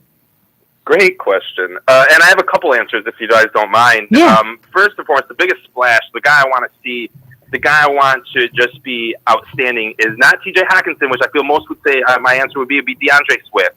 Not a guy that we just signed, but someone that's been on the team, but still the guy I want to see explode this year. I feel like if we have the ability to draft Penei Sewell at the 7th pick this year, our running game will be outstanding and will be driven by DeAndre Swift. And that's the guy. He will become the face of the franchise. He will become what Todd Gurley was to the Rams. You know what I mean? Like, he is the running back of the future. He's got the promise. He's got the explosion, the electricity. It's so fun to watch him, and Bevel and Patricia just wanted to give more time to Peterson, and you never really got to see that full flourish of Swift, and I think this year we're finally going to see that, and I think we're going to be shocked by the amount of touchdowns ultimately that he gets this year. We're going to just run behind him, double-digit touchdowns. I cannot wait. But then you ask, who's the guy I want to see? And I'm most excited for, and it's the guy we signed last year to a kind of mediocre contract, and then he exploded at left tackle. And again, if we can draft Sewell, that would be great because he's a left tackle, but we can move him to right tackle. Taylor Decker at left tackle looked like a machine last year, and it's hard to get football fans to watch the trenches. You know, like you just want to watch the ball, you want to watch the skilled players, but if you watch the trenches when you watch Detroit, and you watch the left line with Jonah Jackson, Frank Ragnow in the middle, and then Taylor Decker on the left tackle spot. It's so fun, and they're mean, and they're blue collar, right? They scream Detroit. Decker comes out with that war paint on, and it's so intimidating. Like, I'm ecstatic to see what he has this year. Doesn't have to worry about any kind of contract or anything like that. Just come out, new regime with Dan Campbell. I feel like you want to run, like, I'll run through a wall for Dan Campbell. Any of us would run through a wall for Dan Campbell. I can't imagine what Taylor Decker is going to do. I just feel like we're going to see pancake upon pancake, and it's going to get you hungry for some syrup and Miss Buttersworth, and I cannot wait. That's who I'm personally most excited to watch this year. Okay, great. I'm definitely gonna remember those names. So when I watch a Lions game now, I know I'm gonna look for these people. It'll be fun. I promise you. It'll make the game a little bit more appealing until the Lions. And then you're like, oh, okay, that's right. Still the Lions. Okay, cool. Nick, I was actually I was hoping you would definitely say DeAndre Swift, because now with you guys getting Deuce Staley as your assistant head coach, and I can tell you definitely firsthand the work that he does for the running back groups, you're definitely going to be in for a breakout season with DeAndre Swift. So you were also down with the Senior Bowl with me, and with the draft being a little bit over 2 weeks away. Number one, who do you want specifically the Lions to draft with the number 7 pick? And number two, during your time down at the Senior Bowl, who's the guy that you definitely want the Lions to target? Great questions. I feel like I've dropped his name a couple times so far. With the 7th pick, I would love it if left tackle, offensive tackle Penei Sewell from Oregon falls. And it seemed impossible at the Senior Bowl. It seemed there was zero chance of it. And now, as Kyle Pitts might be going 4, and a quarterback, Jamar Chase going 6, and who knows what Cincinnati's going to do, and all these quarterbacks. Mac Jones all of a sudden is out of the 3rd round and into the top 3. Like, There's so much moving pieces that it truly does seem like Sewell can fall to the 7th, and that would be ideal. Now, I've said on my show for the last two months that it is going to be a Micah Parsons pick. I just cannot see any other way, and I know he's fallen. It just doesn't seem right. I still just don't know how the Lions get away with this draft without drafting defense first, and that's ultimately Micah Parsons because he's just the best defender outside of secondary, in my opinion. So if I had to put money down, I would say that Micah Parsons is going to be the pick. But the question was who I want, and that's Penei Sewell.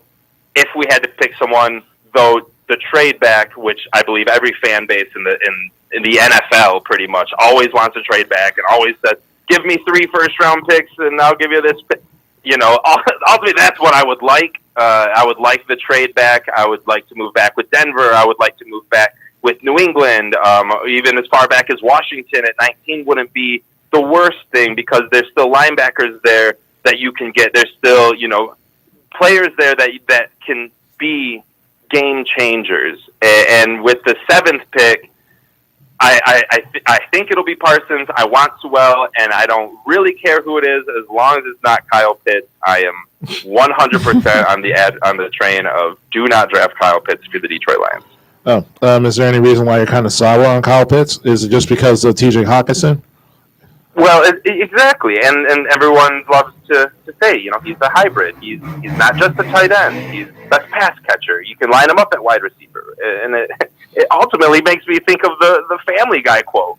Why would I get the boat when I can get the box? It could be anything. It could even be a boat. I'm not going to go out and draft Kyle Pitts hoping he can be a top-tier wide receiver when there's top-tier wide receivers like Jalen Waddle, Devonta Smith, and Jamar Chase on the board. Mm-hmm. I'm not going to draft something and try to force it when there's no reason to. Now, if this is the third round, yes, I love making that call, and I love trying to get like those kind of players, the hybrid players.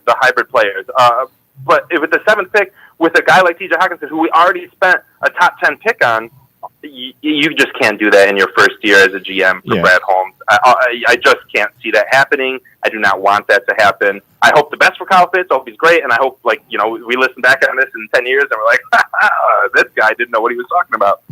But for now, I do not want him on the team. Yeah. I've been doing my final version of the mock draft, and with you guys for number 7, I had you guys taking Devontae Smith because looking at your depth chart now, you guys really don't have that standout wide receiver. So if you guys were at number 7, you do make the Devontae Smith pick, what would your reaction be? Same old Lions, and it's a saying around Detroit, SOL. Same old Lions. If you're not familiar, if you come around Detroit, SOL. Same old Lions. And it just would be the same old Lions. Drafting another wide receiver in the top 10. How many times have we done it? How many times have it panned out? Yes, we got Calvin Johnson. Yes, with the second pick overall, maybe it's worthwhile.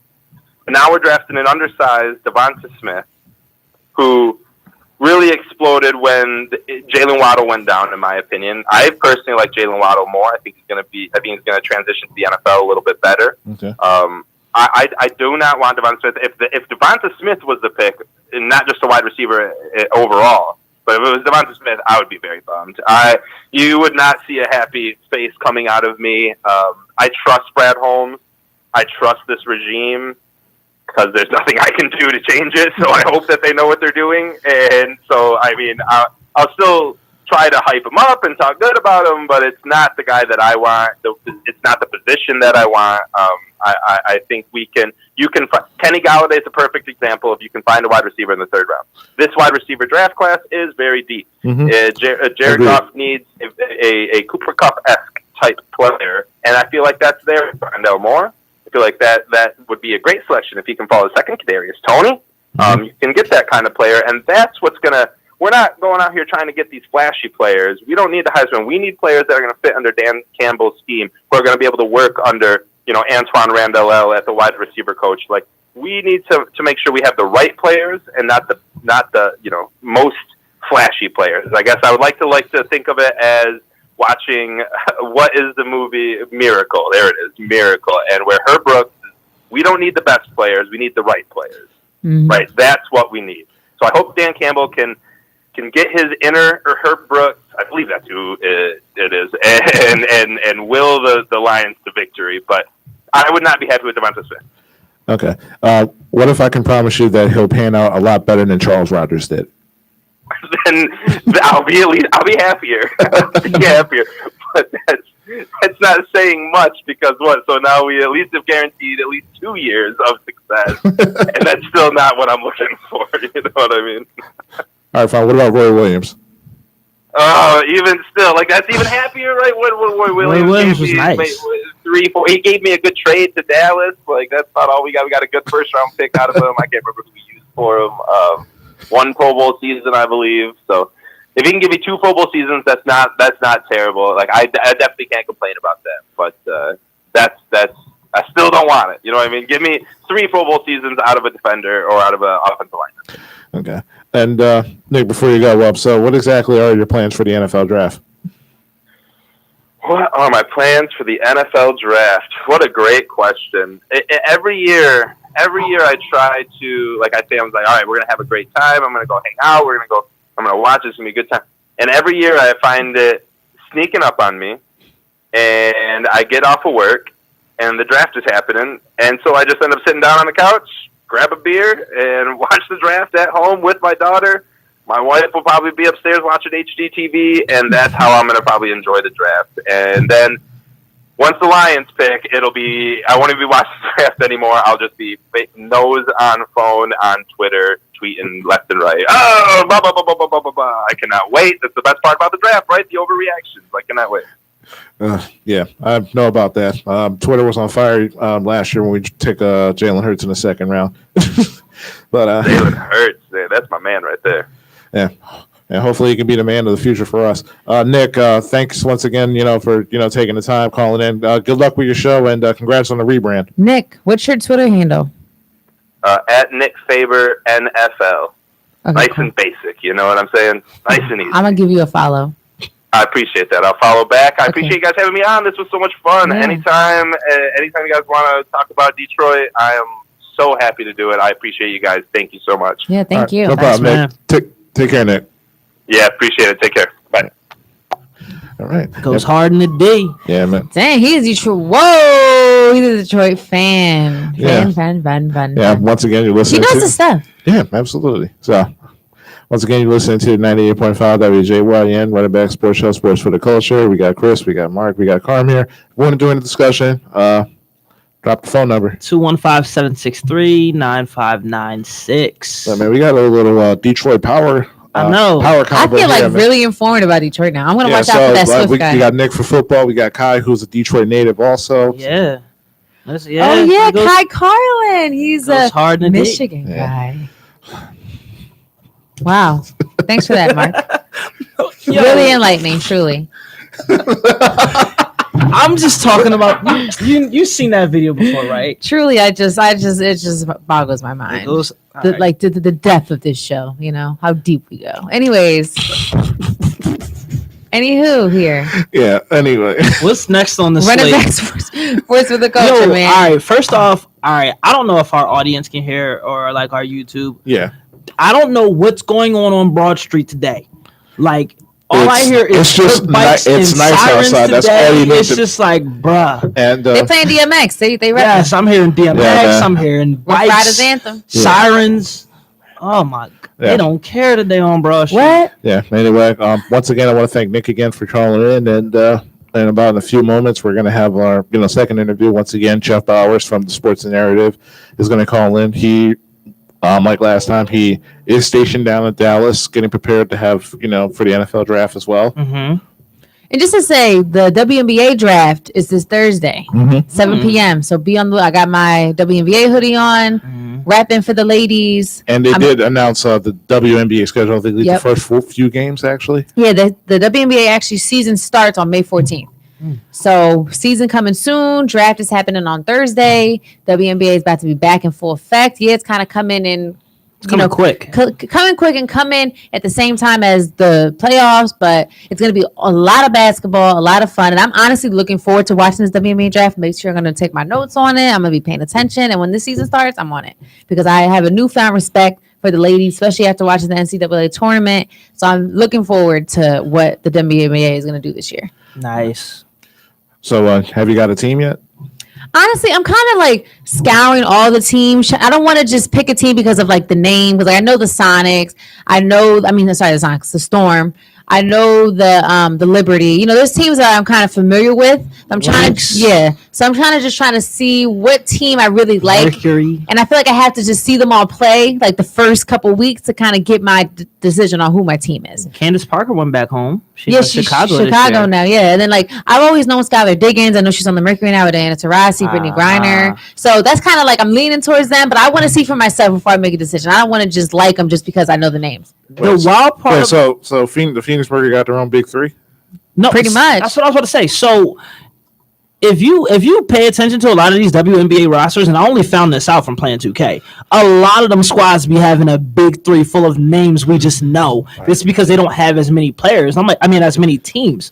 So like Minnesota used to have like Simone Augustus, Maya Moore, like and one other like big name star. And I'm like, what? How? If you think about it, like the Dallas Wings, they have like 10 picks, like in the first 20 20 picks of the draft. Somebody has to explain like the draft Yeah, order I want concept to me. to figure it out. I would need to figure that out because I was looking. I saw like Dallas Wings were the first two, and then it's like, how does that happen? Like, how do you have The like one back- and the two. Like, yeah, like, how, how do you? even Howie can't mess that up. Right. So I think it's very You'd be interesting. surprised.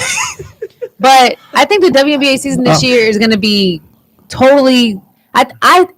My prophecy is, I think the viewership is going to go up. Yeah, because remember that one year where the Cleveland did have like 2 top 5 picks, and they drafted Deion Waiters and Tristan Thompson. Oh, Oh yeah, that year. dang. Yeah. Wow. I mean, Deion Waiters was tough coming out of Syracuse. Yeah, he was, but God. and Tristan Thompson did eventually. He still contributed to a championship in Cleveland. Yeah. So I still can't hold that to him, but I mean, like, Waiters Island all day. yeah, but as far as those guys being the man, then yeah. All right, 620 interview. Jeff, what's going on, man? Hey, what's happening, y'all? Hey, what's Hey. going Going on? on. Once again, I just wanted to say welcome back to 98.5 Runnerback Sports on here in Philadelphia, and for the viewers who are listening and didn't listen to you last time, I'll get a little bio about yourself. Yeah, absolutely. My name's Jeff Bowers. I've been covering the NFL draft for 12 years, attended the last 10 of them, except for those pandemic ones. Here in Dallas-Fort Worth area, and got a little, follow me on Twitter, @SportsNarrative. You can also find us sportsnarrative.net is the website, and really excited this is going to be our first year. We're going to actually live broadcast the draft. Find that on our YouTube page, /The Sports Narrative. Hope to have some of you guys on there as well. Talk a little Philadelphia or just draft in general, and I'll even forgive you for your Sixers beating up on my Mavericks last night. So it's okay. Oh man. Well, listen, I appreciate you being those actual Dallas fans in Dallas, number one, and two, actually being being actual Dallas Mavericks fan, because we always got them weird Dallas fans as a Cowboys fan and whatever the hottest team in the NBA is. Yeah, front runners. You can't go with that. Now I will say, I gave up my Dallas Cowboys card way back in the 1996 because I just couldn't root for Jerry Jones. Smart man. So you don't have to paint me with that scarlet letter. But Hey. ride or die with my Mavs and Stars and Rangers around here. Okay. Absolutely. But real quick before we get into the NFL draft, how do you feel about Texas trying to go full capacity with the sporting events? It's one of those things, and man, it's different all across the country. In the way that the way that different places are reacting and vaccines and all that mess. What I will say around here is that, man, a ton of people, especially in the North Texas area, have gotten vaccinated, including myself. We have rolled it out really well here. We've got the Texas Motor Speedway and the big racetrack that they've been pumping through 10,000 people a day easily out there. And so, it's one of those things where, I understand, if you're cooped up in, like I said, where you guys are, New York or California, and, you think the world's going to end, you've been hiding in your house for a whole year. Man, I get it, and I get how it looks insane. But from our perspective here, now look, do I want everybody to wear a mask? Well, yeah, but that's probably not going to happen. But again, Texas is just different, man, and I think it's one of those things where, it's worked out well here. It seems to be fine. I think we're opening up, and we're pretty much almost, knock on wood, back to normal around here. Wow. Yeah. So come to Texas. It's great. Wow. Yeah. Never been down there. I definitely got to put that on my bucket list. My mom's down there. Don't come in the summer. It's hot as hell. Yeah. Yeah. With the draft being a little bit over 2 weeks away, so how's your updated mock draft has been going? Oh man, it's good. You can find I just put one up today on Twitter, pinned it to the top of the profile @SportsNarrative, and it's funny. I'm starting to, because of course, okay. So what happens is after they've got through all the pro days, all the teams sit down, and it was basically the first week of April, or first weekend in April. They all sat down and they all finalized their boards. Everybody figures out what they need. There's no some more surprises. There's no more ups. There's no more downs. There's no more any of that stuff. It's set. Everybody's set. So anything else you hear is BS, right? From here on out, everything you hear is smoke, okay? So teams have set where they know what they're going to do. They have their plans. They have their strategies. Now there's still a little bit of jockeying, hey, maybe we could get this guy. A couple of teams will have deals kind of under the table of like, hey, if this happens here, we're going to do this, blah, blah, blah, right? Mm-hmm. All that's pretty well set in place. So what I can tell you is Atlanta is where the draft starts, I think. Because, obviously, Trevor Lawrence, Zach Wilson, put it in pen. You're going to get those on the mock draft right. Make all your bets you want. 3 is interesting because San Francisco's being coy. I don't buy the Mac Jones thing. I don't either. I just don't. I think, look, the only person that's told us that is Adam Schefter, and then everybody jumped on the pile, right? I don't buy it. I just don't. I think at the end of the day, they're going to end up taking Justin Fields. Unless Fields just has something weird in his background, which I've never heard. So, like I said, I think it's going to be Fields. And I think what then Atlanta is doing, and the reason you're not going to see another big trade prior to the draft, is because Atlanta doesn't know, right? They won't know who's there. They don't know if Fields is there or Lance is there or Mac Jones is there. So they can't make a deal. But I guarantee you they have already talked to teams about trading up for one of the quarterbacks. I think they've talked about trading up for maybe Kyle Pitts. And so that's where I think it happens. In my personal mock draft on sportsnarrative.net, I have Washington moving up, and I have them paying big freight, right? I think they're the team that makes the most sense. I think they're the team that is the most ready to win and can give away future assets. The Bears, I don't know.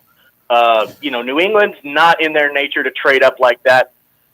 Denver, I think, is going to kind of sit pat and see what they have in Drew Lock, or unless something falls in their lap. Yeah. And the only other one I think could trade up is Detroit.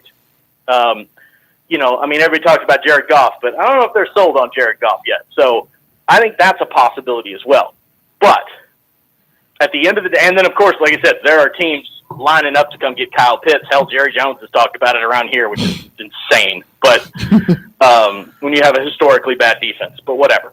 I know the Jets have talked about it, coming up from 23 to come get Kyle Pitts because he's George Kittle with speed for that San Francisco offense they're going to run. So all of that. I think the draft starts at Atlanta. I think that's where there's going to be major action on the clock. And this is why I think Washington can make that trade, because when you're on the clock, when you're up against it, you don't have time to leverage and say, hey, give me 12 first-round picks.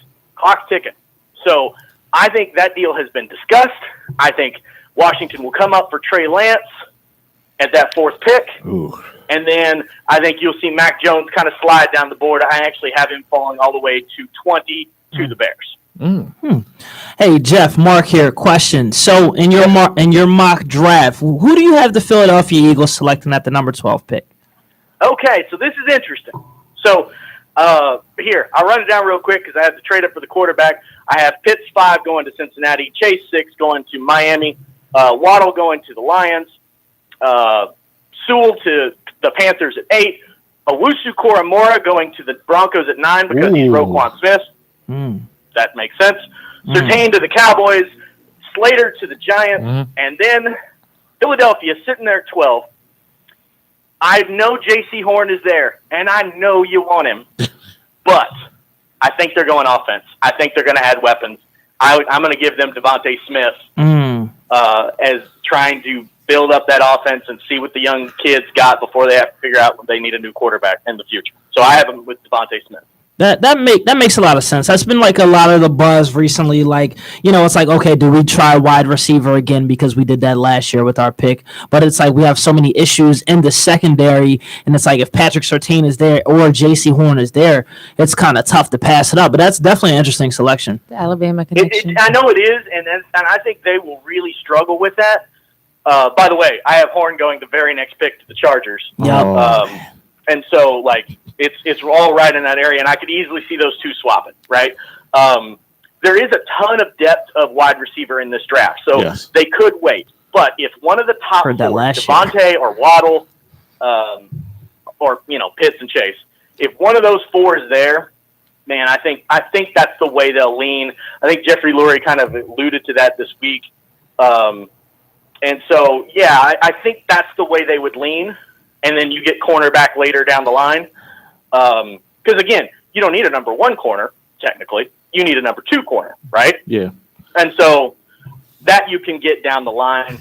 I think you can't get a Devontae Smith in the second round. So I think that would be the way they would lean. Yeah. When I did my mock draft, I said J.C. Horn to Philadelphia because they've been doing a lot of conversations and talking with LSU wide receiver, not Jamar Chase, Terrence Marshall.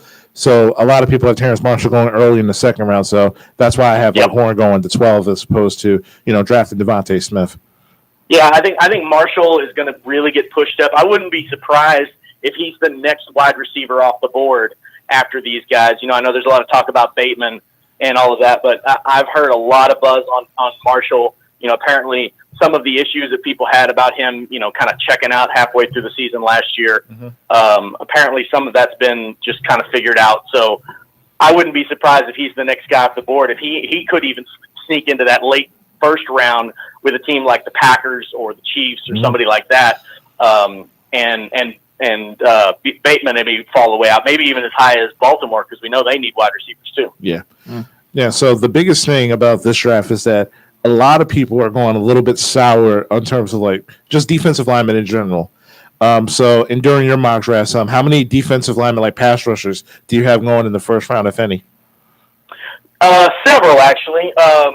So this is one of the other reasons why I think Atlanta would be willing to trade down, because really their biggest need is pass rusher, and there's not one worth it at 4. But there is plenty worth it down in the middle of those rounds, right? I've got my first pass rusher off the board is Azeez Ojulari, going to the Dolphins at 18. Then the very next pick, I had Atlanta with the trade down with Washington, taking Kwity Paye. I think you'll see Jalen Phillips is a tough one because he's pass rusher number 1. There is no question. But a dude that had 5 concussions and was told to retire in college is problematic.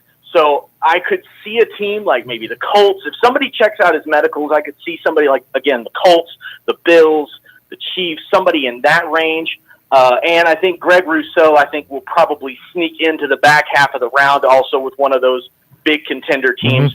So I've got 4 going off the board early. And then the other one you could see is Jason Owe, the kid out of Pitt, who had 0 sacks, but man, he had a ton of pressures. And so it's kind of an analytics thing where I could see him. I actually have him as the very last pick of the first round going to the Tampa Bay Bucks. So how do you feel about because when I'm reading several mock drafts, I see Carlos Boogie Basham's going 32. So what about Owe do you feel like does more than Carlos Basham? Boogie is, I love him as a player, but the problem is he's a strong side D end. Like he's your run stuffer, he's your complimentary guy. He's the guy you want opposite of Myles Garrett, like if you're in Cleveland, right? But you don't take that guy in the first round, I don't think. And so, I think Boogie's a guy that's going to fall somewhere right in those 30s and 40s in the early first part of the second round. Owe is a guy who, again, you don't have any sacks, but, man, he is absolutely proven. You turn on the tape, the guy's in the backfield every single play. He's got those skills, especially in Tampa with a team that's playing a little bit more of a 3-4, so he's a little bit more of a stand-up outside linebacker type. I think that would just be much more of a fit than Boogie, who's going to be much more of a 4-3, hand in the ground, kind of like DeMarcus Lawrence. He's basically DeMarcus Lawrence without the really good hands.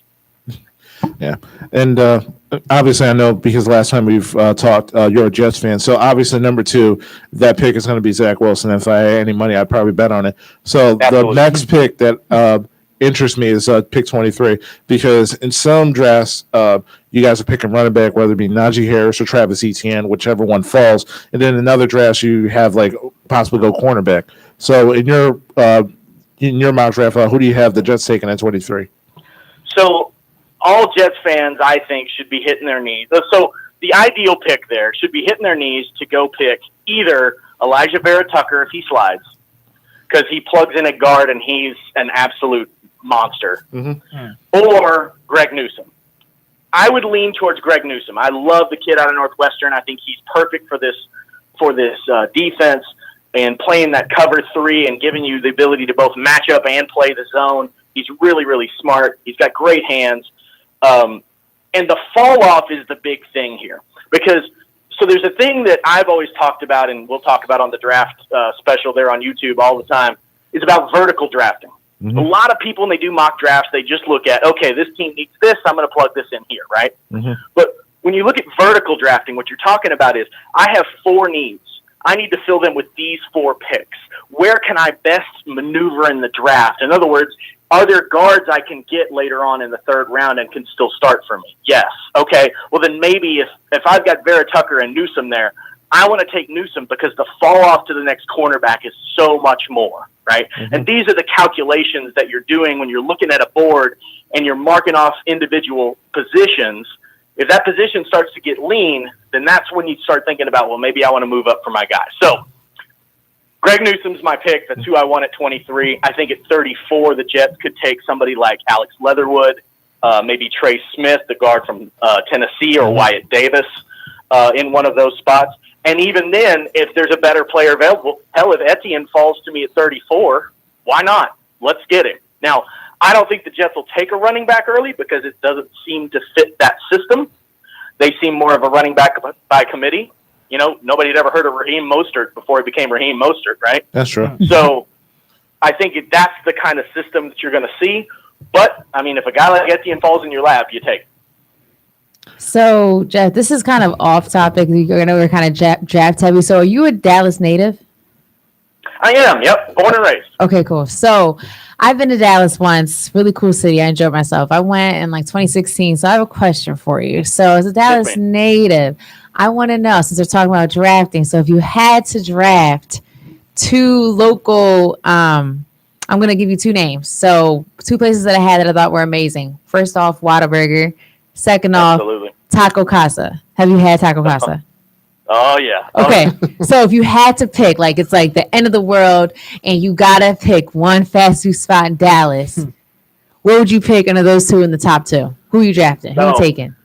There is no question you ride or die with Whataburger around here. Okay. You get you some spicy ketchup. You get you dude, it blows in and out of the way. It hands down. There is no question. Okay. You got to go Whataburger. You come to Dallas, go to a Whataburger, get you a big double with bacon. It goes hard, man. That's what you got to do. Whataburger's the king. Okay. It's so, I honestly would agree with you. I loved it. It was so good. When me and my best friend went, we were like, we need to have this at home. We were like going crazy. I know, right? That's what I'm saying. And in fact, it's crazy because it just got bought by a company that's not in Texas, and it was a very big scandal around here. Oh, wow. But they're starting to franchise them out a little bit, kind of like what In-N-Out did and all that stuff in California. So, yeah, it's it's slowly expanding. But, yeah, if you come to Texas, you got to have a Whataburger. It's kind of a thing. Agreed. Thank you. Had to ask. Absolutely. So, Jeff, what do you feel like just a few more questions before I let you go. So with obviously, who do you feel like that everybody feels going to go in the first round, but you feel like might slip into like an early day 2 pick? I would say Travis Etienne's definitely a potential guy who could slide. Running backs traditionally slide. I think that's definitely a guy on the board. I think Rashad Bateman is a guy who could definitely slide, just because he's kind of he's a good B player all across the board, right? Like, he's not really an A player. He's probably taps out at a number 2 wide receiver, maybe a number 1 if but he's just kind of a guy. So I think Bateman could slide out of the first round. I think Etienne could slide out of the first round. I think Merrick, the safety from TCU around here, has a chance to slide out of the first round and then be the very first player selected with Jacksonville at 33. And then the only other one I would say, and this is, I think a lot of people have passed on Christian Barmore and have had him slide because he's just kind of a run stuffer. I hear the league is higher on him than draft Twitter and all of that stuff. But I could see Barmore, again, slide out of the first round and then be the very first pick by Jacksonville to fill that hole that Tyson Alualu left via Twitch. Yeah. So, Jeff, one more question before we let you go. So, what is your biggest hot take, especially for night 1 of the NFL draft? Well, I've got a couple. So, one, as I mentioned, Owusu Koromora going to the Broncos at 9. I think he'll be the first linebacker off the board. I think that can make you a little bit of money if you so Bovada inclined. I do like JOK. I think the Cardinals at 16 are taking Najee Harris. I don't think there's any question. I think signing James Conner today just solidified that for me. They're taking Najee Harris at 16 if he's there. I think the Patriots will pass on a quarterback. I think Mac Jones could land right in their lap and they'll say nah. I hear they really like Kellen Mond, and that might be a second, third round guy for them. Ooh. So I think the Patriots would pass on a quarterback, and I think Mac Jones, if he does get past the 49ers at 3, could slide a little while. I think he could be very much in that Aaron Rodgers sitting around the green room for a while. So I think those are all big. And then let's see what else. I think that's about it. I think what you're going to really see in this draft this year is a lot less trades because I think the trade market's going to be so swamped. I think you're going to see fewer moves, fewer trades, people sticking to their boards a lot more. And I think there's going to be a little bit of like friendly competition. I think there's going to be a little bit of, the Steelers take Creed Humphrey because they know Baltimore wants him, right? Like they need him too, but I think they would take him, right? Or just those kind of little petty moves that I think some teams will make. Dude, the Eagles have been doing this for years to the Cowboys. I wouldn't be shocked at all if they traded up to number 9 and took Patrick Surtain just to stick it to the Cowboys. It would be brilliant, and I would love it. Yeah. Our division stinks now. That's actually word for word with exactly what we did when we did our mock draft. The reason why the NFC East can't get ahead is because we keep taking our picks. Oh, man. Anyway, Jeff, thanks you for once again, taking the time to talk to us about the NFL draft. You will definitely be, you'll definitely have the running back sports team on the YouTube show for the NFL draft. Awesome, man. Like I said, youtube.com/thesportsnarrative. We're going to broadcast as much of the draft as we possibly can with sound, with guests, with these guys. It's going to be fun. Please check it out. All right, man. Take it easy, Jeff. All right. Thank you. Bye, y'all. Bye. Chris was just in his bag. Everything that Jeff was saying, Chris Listen, how does it feel? Someone really knows the stuff. Listen, man. Football's therapeutic for me. I know. I see. Like getting all the knowledge, all the logical guessing. But they're probably going to do this because of this. Maybe this. They need this, but not that this. makes sense. But this. But this. But that. No, his take. It's all just like well, if, but it's beautiful. if Though. I love it. Yeah, but it's funny because you could be right. Y'all could be right. Or wrong. His point about place your bets. No, his point about like drafting for need as opposed to like looking like, okay, can I get this cornerback? Can I get another cornerback to fill my needs because the drop off is like like that. That makes sense. You need to make a move and get your guy while you can. Yeah, exactly. So before you just stuck. Yeah, stuck like Chuck. Yeah. So once again, you're listening to 98.5 WJYM Running Back Sports Show, Sports for the Culture. Chris Mark here. We got about 20-ish minutes left. You want to call in to join the discussion? 215-763-9596. Yeah, that's right. The phone line is officially open. So it's wide open. Yo, so we never really talked about the Philadelphia Eagles and the Athletic article. Yeah, no. Like I think we need to get into it. Like I think we need to get into it. So yeah, man. Go ahead, Chris. Lead it off. Yeah, so apparently there was okay, let's get rid of this for court mouse. Yeah, give rid of con stuff. Corkinator. There has what, been. What do I have to do for y'all to chill with the Furcon stuff? We're never gonna. Because number one, y'all it's know when people actually play well, I give them props. Do you, Carm? When you were out for a couple of times, you know what I mean. I was out here holding it down for Ben. Chris, was I or was I not? You was. All right. I was like hurt that you wasn't here. I'm like, wow, like shock and awe. Like this is like the only time me and Carm would not fight. Maybe Carm needs to just leave again. Oh, okay, great. What, bye. for Ben to do good again? Yeah. Bye, y'all. Nah, I'm good off him. No, I'm kidding. I wouldn't trade you for anything. Aw, thanks, Christopher. Oh, they about to get all sappy and whatnot. I don't know. Then again, Taylor Rooks. Oh my gosh. Anywho, okay, so about this athletic article that no one can read unless you subscribe. I mean, I'm not paying. Listen, I got $1, but I'm not paying that $1. But apparently, there was an article that dropped earlier this week from The Athletic explaining how Philadelphia Eagles owner Jeffrey Lurie and GM Howard Roseman micromanaged Doug Peterson, even according to one source, treated him like a baby. So This is on the 94 WIP page. So Peterson was ridiculed for every decision. A source told The Athletic, if you won by 3, it wasn't enough. If you won on the last second field goal, you're the worst coach in history. Which ironically enough, that last minute field goal is what sparked that Super Bowl run. But Peterson was reportedly forced to have sit-down meetings with Lurie and Roseman every Tuesday, where his decisions were scrutinized. This overmanaging by Howie Roseman and Jeffrey Lurie is nothing we haven't heard from dating all the way back to Chip Kelly. Now, the Eagles, still with Roseman, helm of personnel decisions will now turn to Nick Sirianni. Wow. So now it makes sense why we got Nick Sirianni, because he's just going to be a glorified yes man, and it's like, all right, look.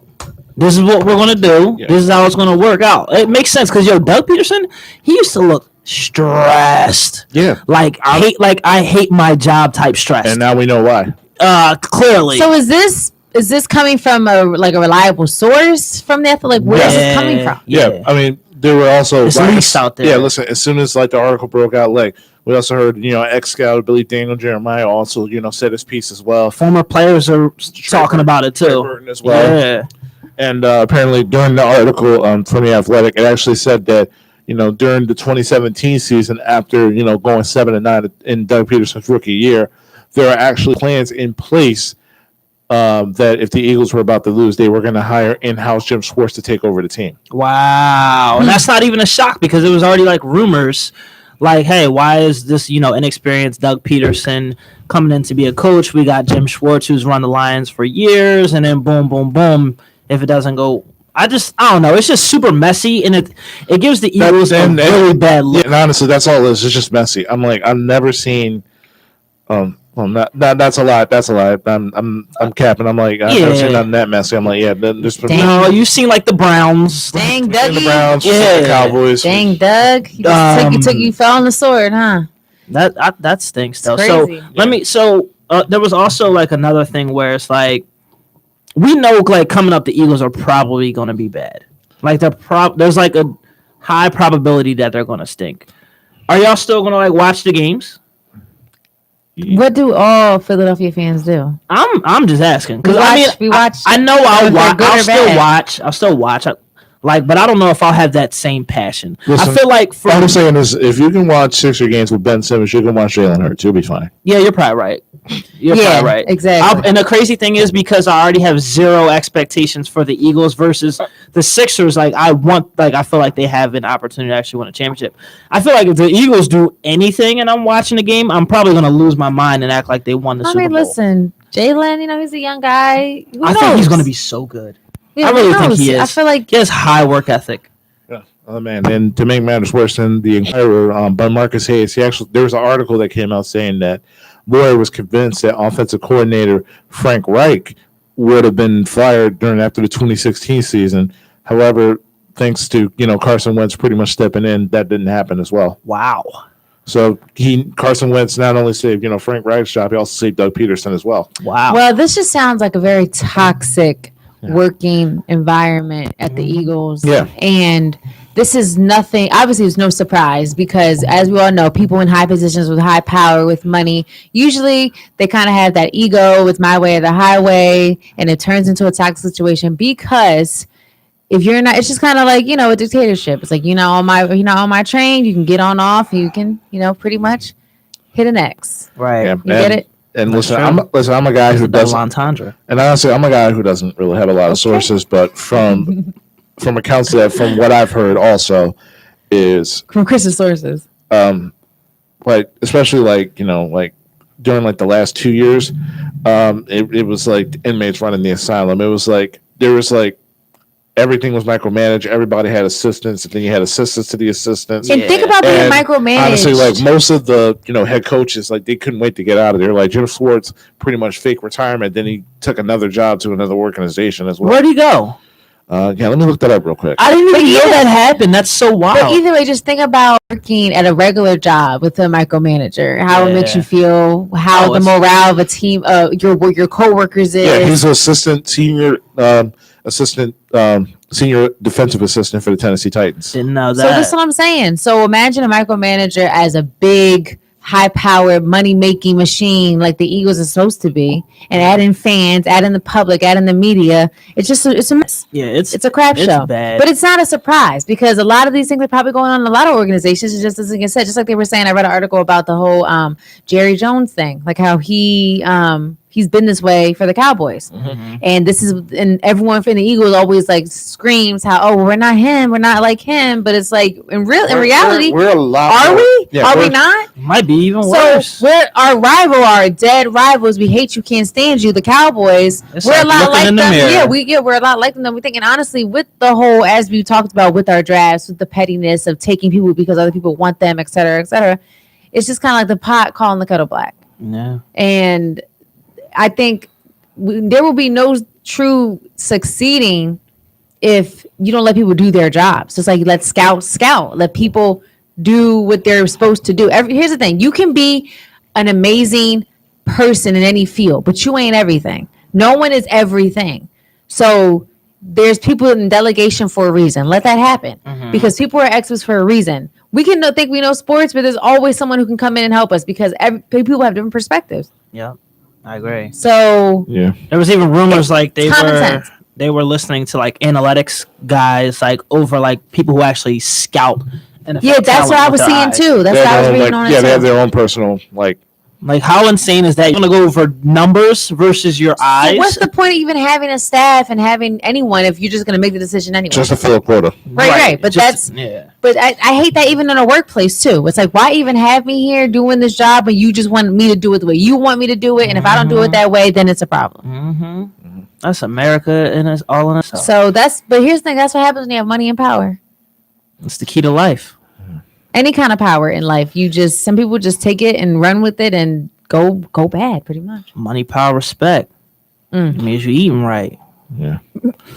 Okay, so Mark is on a roll today. It's like no. Rest in peace, DMX though. My bad. Christopher Rest in peace, Thomas, are we going to have your intro to the finish of your mock draft? You said you were going to give the fans He forgot. He the just was off. 11 to 20. Yeah, 11 to 21 of your mock draft. Yeah, So, there's ladies, 32 teams, so I did 21. so listen, everyone, ladies and Open it gentlemen, up for him, I Kyle. just want to say we're back again with Christopher Thomas and his 2021 NFL mock draft. He's coming in hot. He got the cut. He got a semi lineup. He's coming in. Let's do it. Mock draft number 11. Chris Thomas. Who you got? All right. So, anyway, so with number 11, New Yo, York, bring the heat. Bring the Bring heat. the I want to heat. hear some Bring the heat, enthusiasm, bro. man. This is All right. Chris Thomas's mock draft 11 to 21. Bring the We're heat. waiting for this since last week. Right. okay. With the number 11 pick, the New York Giants run the clock, and the New York Giants select offensive lineman from Northwestern, Rashard Slater. Okay. It makes the most sense. This is really the only move they can really do. They had a really solid offseason. They signed a corner in Adoree Jackson. He's going to be playing, right across on James Bradbury. Their defense is already like top 12. I could imagine going up, probably top 10 this season with another year of continuity. They signed Kenny Galladay. So No weapons though. I mean, I get having a solid offensive line, but you got Evan Ingram. You just signed Kenny Galladay. So Saquon Barkley's coming off of ACL. So true. you need offensive linemen. And he looks like he's recovering very well. Yeah, so you need somebody to not only help, Saquon Barkley, get off the box because those first 2 weeks when watching them run was absolutely brutal. Pittsburgh and Chicago's front sevens are no joke, but the Giants were just getting no leverage and no push all season. So Rashard Slater, he comes in, he fills the need. He not only, opens the lanes for Saquon Barkley, he also protects Daniel Jones. Mm-hmm. Number 12, the Eagles select cornerback J.C. Horn from University of South Carolina. I knew you'd go there. Okay. You've been screaming corner. You've since had mentioned day one. him Yeah. a lot in the beginning. Even when we still had the number 6 pick, you still wanted Yes. corner. Because you want to know the last time the Eagles picked a cornerback in the first round? I can't. When Leo was it, Shepard? Christopher? When Yes, was it? 2002. Nearly 20 years ago. Wow. Mm. And it shows because our cornerbacks have. Yes. And you want to know the last time? You want to know the last cornerback that we drafted from the University of South Carolina? Who? Take a guess. Leo Shepard? No. Oh, No, he played for Florida, actually. I don't know. I'll give you a hint. He was Lito Shepard's teammate. Sheldon Brown? Correct. I see. So all the parallels are there. So it's time for a cornerback. Yes, it's time for a cornerback. So just to Okay. kind of go back off of what Jeff was saying earlier. So, because you're like, hey, no, we need a cornerback, and he's like, no, you already got a number one. I feel like it doesn't matter if you're able to somehow, like with having Darius Slay there, if you're still able to have another number one on the other side. That's just even better. Yeah, because in the end, like Darius Slay's 30, so how long do you really expect him to play at a high level? Exactly. You're going to need somebody in that system that's going to eventually turn into a number one. And, I mean, those cornerbacks, if they're locking up those receivers and they can't actually get to their routes, now our defensive line that we pay so much money for can finally get to the quarterback. Yeah, so you're playing Amari Cooper, CeeDee Lamb twice a year. Right. Curtis Samuel, Terry McLaurin twice a year. Yep. Kenny Alladay, Darius Slayton twice a year. Yep. You're going to need somebody to help Darius Slay because Avonte Maddox is not going to help you. But see, this is like also a little bit of a fear pick because of what we go up against. It's not, even though we know we need help in the secondary. But I'm sure we can go other places at number 12, and you know that. I mean, we could still go linebacker. You know, we could still mess around and actually get a receiver. Honestly, the only linebacker I want is Jeremiah Owusu-Koramoah from Notre Dame. That's the only linebacker I would take. But that's still a need for the Eagles. Yeah, like if you take away from what the other teams in our division are doing, then it's like, all right, well, do we really need to go like secondary right now? So, but no, I'm just playing devil's advocate. Okay, that's fine. And we only got a few minutes left, so got to speed rush this. That's really what the 13. Eagles pick. Yeah, LA Chargers select Christian Darrisaw, offensive lineman from Virginia Tech. The Chargers have made it a point to address their offensive line during free agency, and they still need some help there for Justin Herbert. Yeah, he's tough. Yeah, if they make this pick, Justin Herbert's definitely going to have a strong sophomore campaign.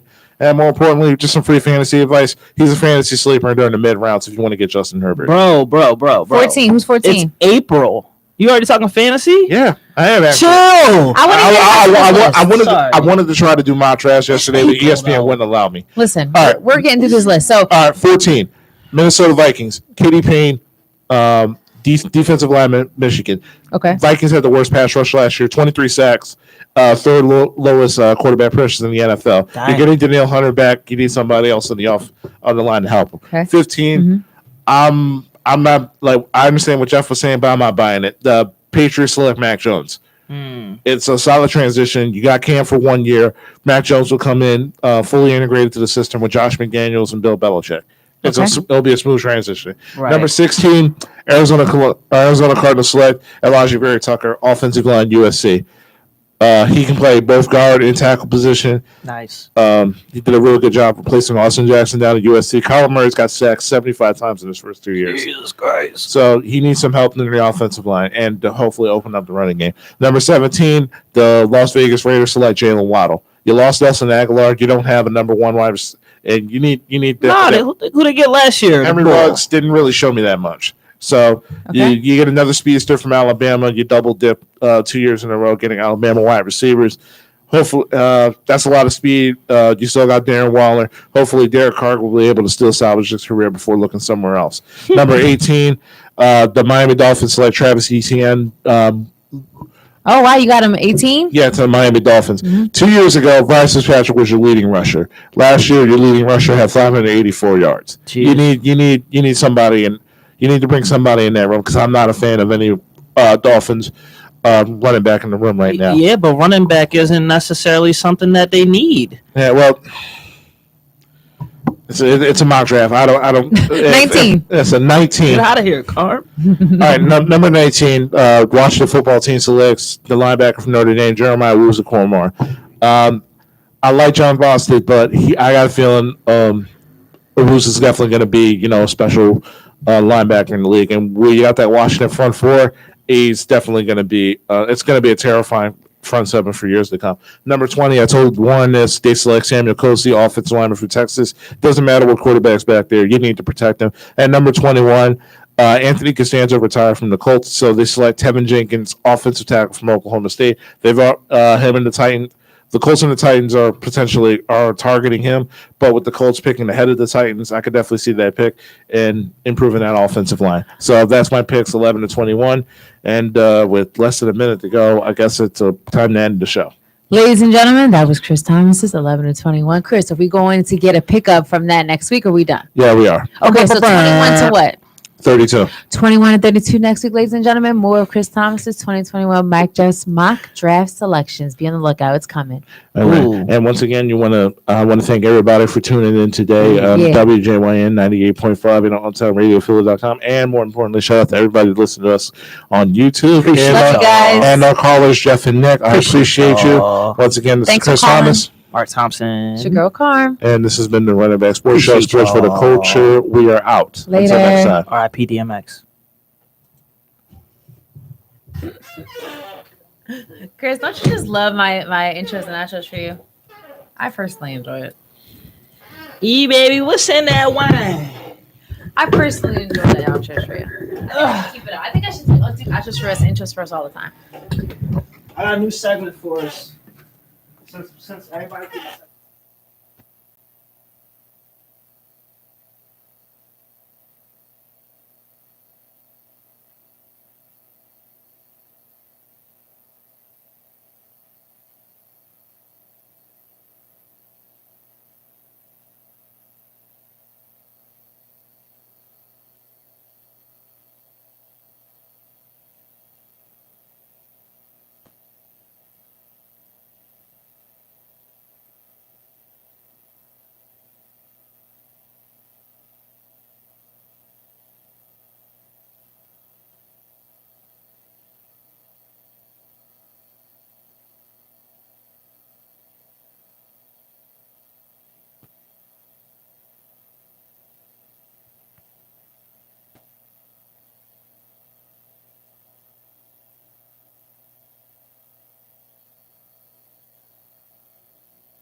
galiba. Tolga da aşçı ya da garson, artık hangisiyse bilmiyorum. Nasıl bir şov hazırladı. Yemek yerken kalkıp bakalım nasıl bir smaç yapacak. Çok romantik bir ortam oluşturdu salon. Yaptı. Bunun üstünden bacak arası. Bacak arası yapmasına bence hiç gerek yok. Bacak arası biraz işi zorlaştırıyor. Furkan Korkmaz. Tolga biraz daha yukarıda tutsa mı acaba? Yaptı, bacak arası yaptı. Furkan Korkmaz. Yaptı. Furkan Korkmaz. Korkmaz. Cedi Osman. Peleriniyle Cedi Osman sahada. Işın kılıcı ve pelerini Cedi Osman sahada. Ve İmparatorluk Marşı, Imperial March ve Furkan Korkmaz.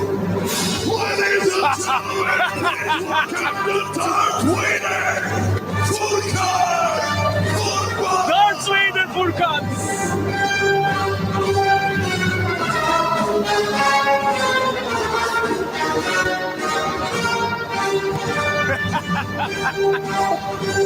Obi-Wan Anakin'e karşı güç hakikaten uyandı. Sen Dark Side'da mısın? Valla Jedi'nin orada oldu, beni alt üstüne Jedi zaten.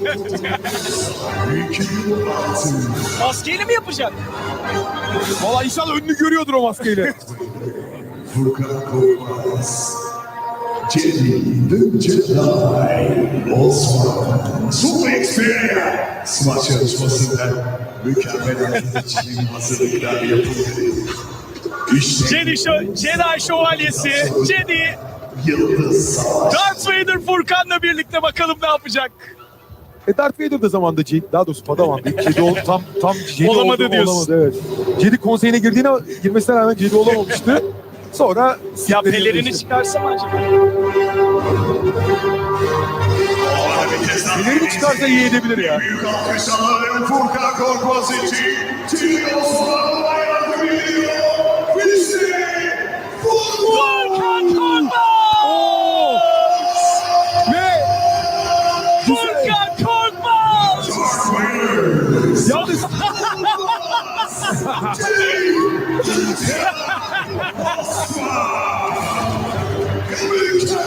İnanılmaz. inanılmaz. Sonra şovlarını da yaptılar. Darkseid kazandı bu kez. Maske her şeyi baştan sonunda